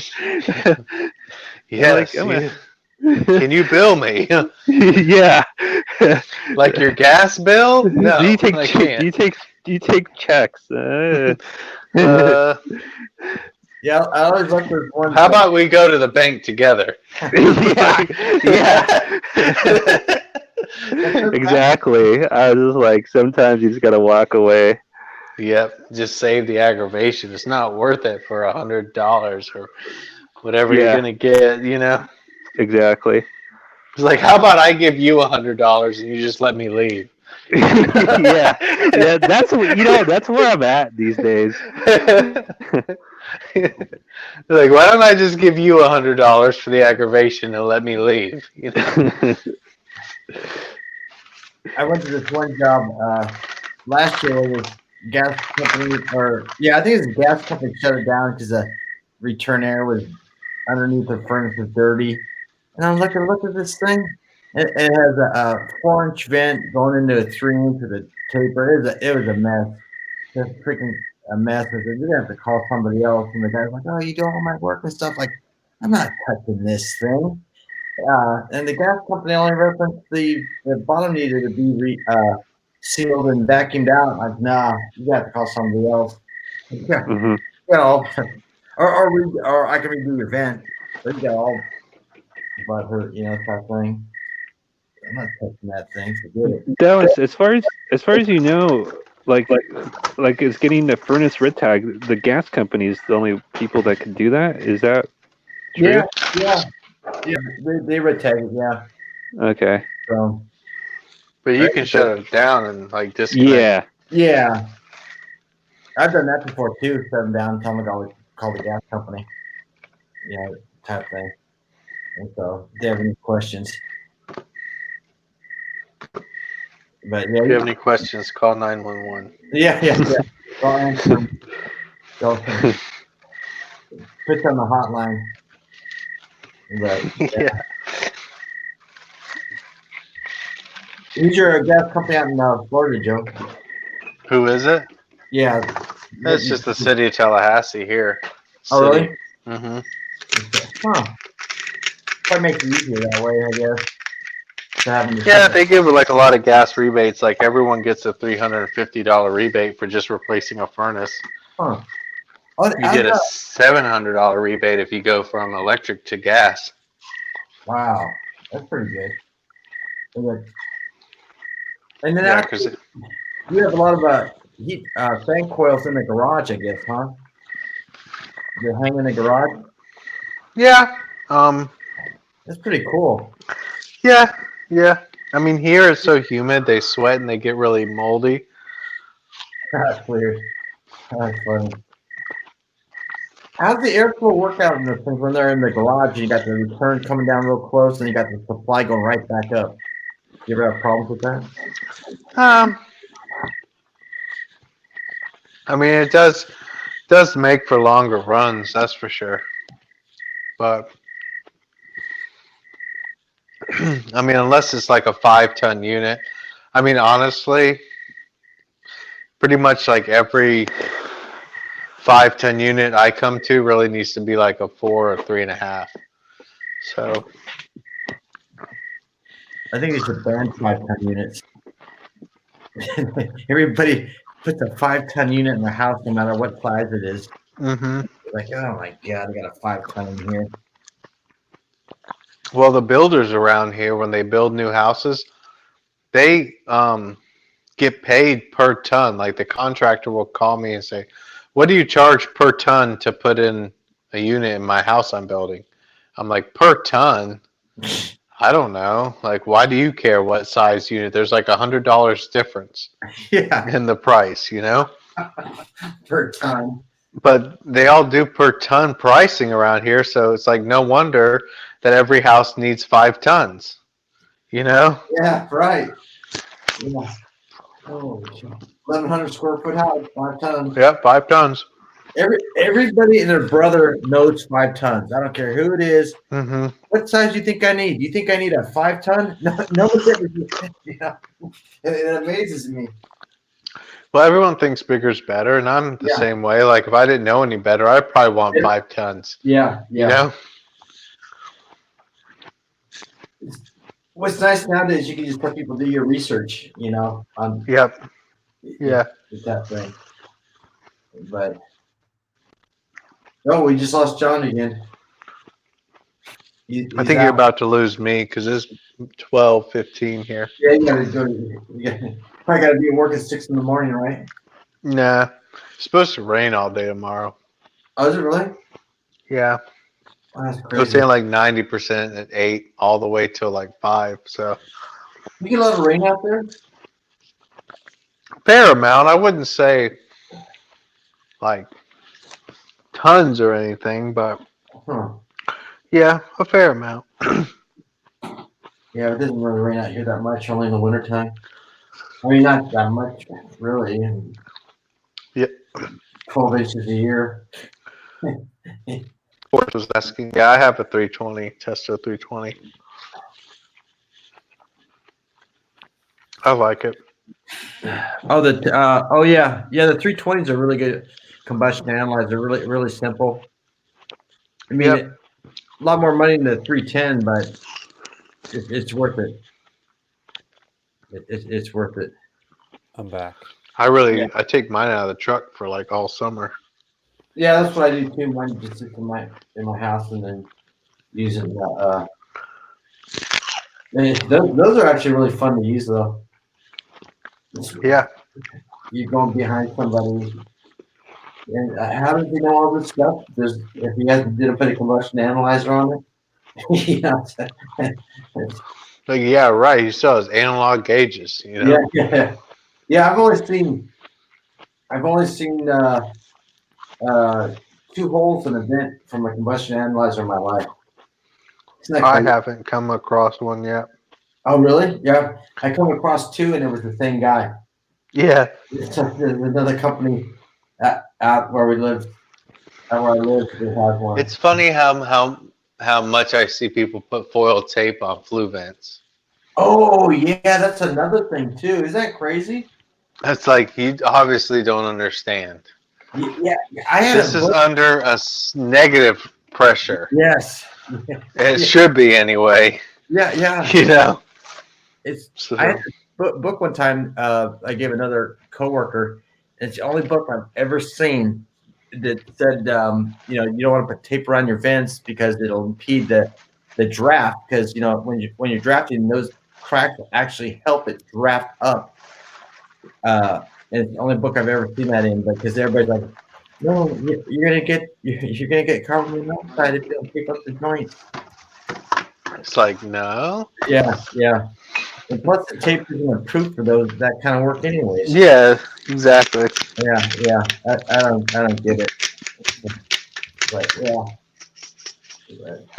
Yeah, I always check draft, and I always find, at least around here anyway, that it's actually way too strong. Yeah. Because it'll like go all the way up a tall roof, Yes. and it's actually making it have more oxygen, and it's less efficient, right? Because it's Yeah. pulling too much excess air through it. Right. It's amazing too to watch the draft when you have you have an upflow, and then you have a water heater, and then you turn that water heater on. Man, that draft really gets going. You got 2 of them going together. Yeah. Oh my god, that really changes it. That's why I like on a lot of the Ream ones, because I really only put 75,000 BTU furnaces in. I don't really need much bigger than that. Right. So I pretty much always use at least, like whatever I'm rebuilding, I use 3-inch to try to cut down on the draft a little bit. Yeah, that works. 3-inch. Yeah, I mean, I'm still like at least 0.04 or more with 3-inch. Right. I had 100,000 on 3-inch. They put Linux in, and there's a 3-inch, and then we went back to 100,000, but it was tall. It's probably 20 feet tall, and I got a good draft. It was 2-stage, and I got a pretty good draft out of that 3-inch with the 100,000. All my numbers were acceptable. 3-inch for 100,000, huh? Yeah. How? I guess The vent was straight though. It's straight up. Straight up, how high? Probably went 2 floors. Two floors? Yeah. Yeah, That's a lot. Yeah, luckily, but I ran the numbers against another one that had 4-inch on it, and they were dead on. It's pretty close. Yeah, I had to do a chimney liner last year. I don't know if you ever done one of those in California. No? Never have. This is for houses that have like a masonry flue, like they don't have a B vent going out through the. Oh yeah. You know what I'm talking about? Yeah. Like just goes into a chimney kind of deal. Right. And those are terrible. Those draft so freaking hard once it gets going, because it's like a 8x8 duct, made out of clay line masonry or whatever. But you just basically, it's kind of like dryer vent. A chimney liner is just like really thick dryer vent that you pull up it. And I had one that was like a water heater and a 75,000 BTU. And I was like a little bit vacillating between 4 and 5-inch. But I'm glad I went with 4 because that thing was still drafting like crazy. Huh. Well, that's weird. It's funny. I print up all these tickets on the ones that draft, and I measure them all against each other. Let's see, but yeah. Yeah, it's amazing though. You watch that stuff, even your flue temperature. It's amazing you change your filter, how much your fluid temperature changes. Yep. Yeah, it's funny. It's a good thing to have. Yeah, I wish they'd give a printout of all that in the manuals. They don't really do it anymore with what they're supposed to be. They used to print it out what they're supposed to be. Hey Joe, I don't see your video on Tropic Supply's website or Facebook.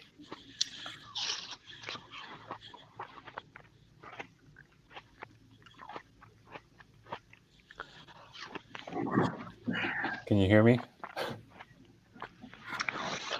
Yeah, Well, I think John's about to stop the stream. Oh yeah.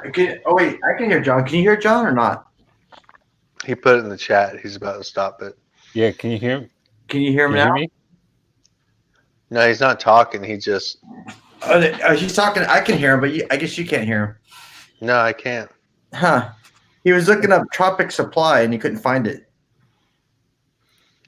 On their Facebook. It's weird. I'm hearing myself. No, I in was an eating echo. watermelon. That's Choir Boy approved. It's a fruit. It's just Joe eating pork. All natural. All right, Dallas, I'm going to head to bed. All right. See you guys later. Not set up for calls. See you on the next Choir Boy stream. We almost had a call in. We almost have a call in. Yeah, we have to. We could I'm let worried about select people have the link as long as they don't, curse or We got 1,000 use people profanity. watching. There's 1,000 people watching. Oh wait, no, that's 10. That's 10. Oh, yeah. Please, all caps, questions. Chat's moving too quickly. I got to slow down the chat. Wait. It's moving too quickly. Let me add up the super chats real quick. Yeah. All right. There's a 199. Can't even buy Can't even buy a Dr. Pepper with that. Yeah. Oh my god. All right, guys. Good night. Okay, so you guys. Show you. You figured out how to get the questions up on the thing. Yeah. Oh, finally! Now we can answer our chat's being really hostile. So. Oh, now he's doing it. Way to go, John. Way to go. Can you hear me? Bye. See you guys Bye, later. Joe. I wonder, can they hear me, the people? Dude, can you hear me, Dallas? Oh, can you hear me now?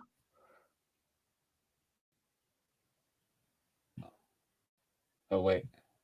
Is everyone gone?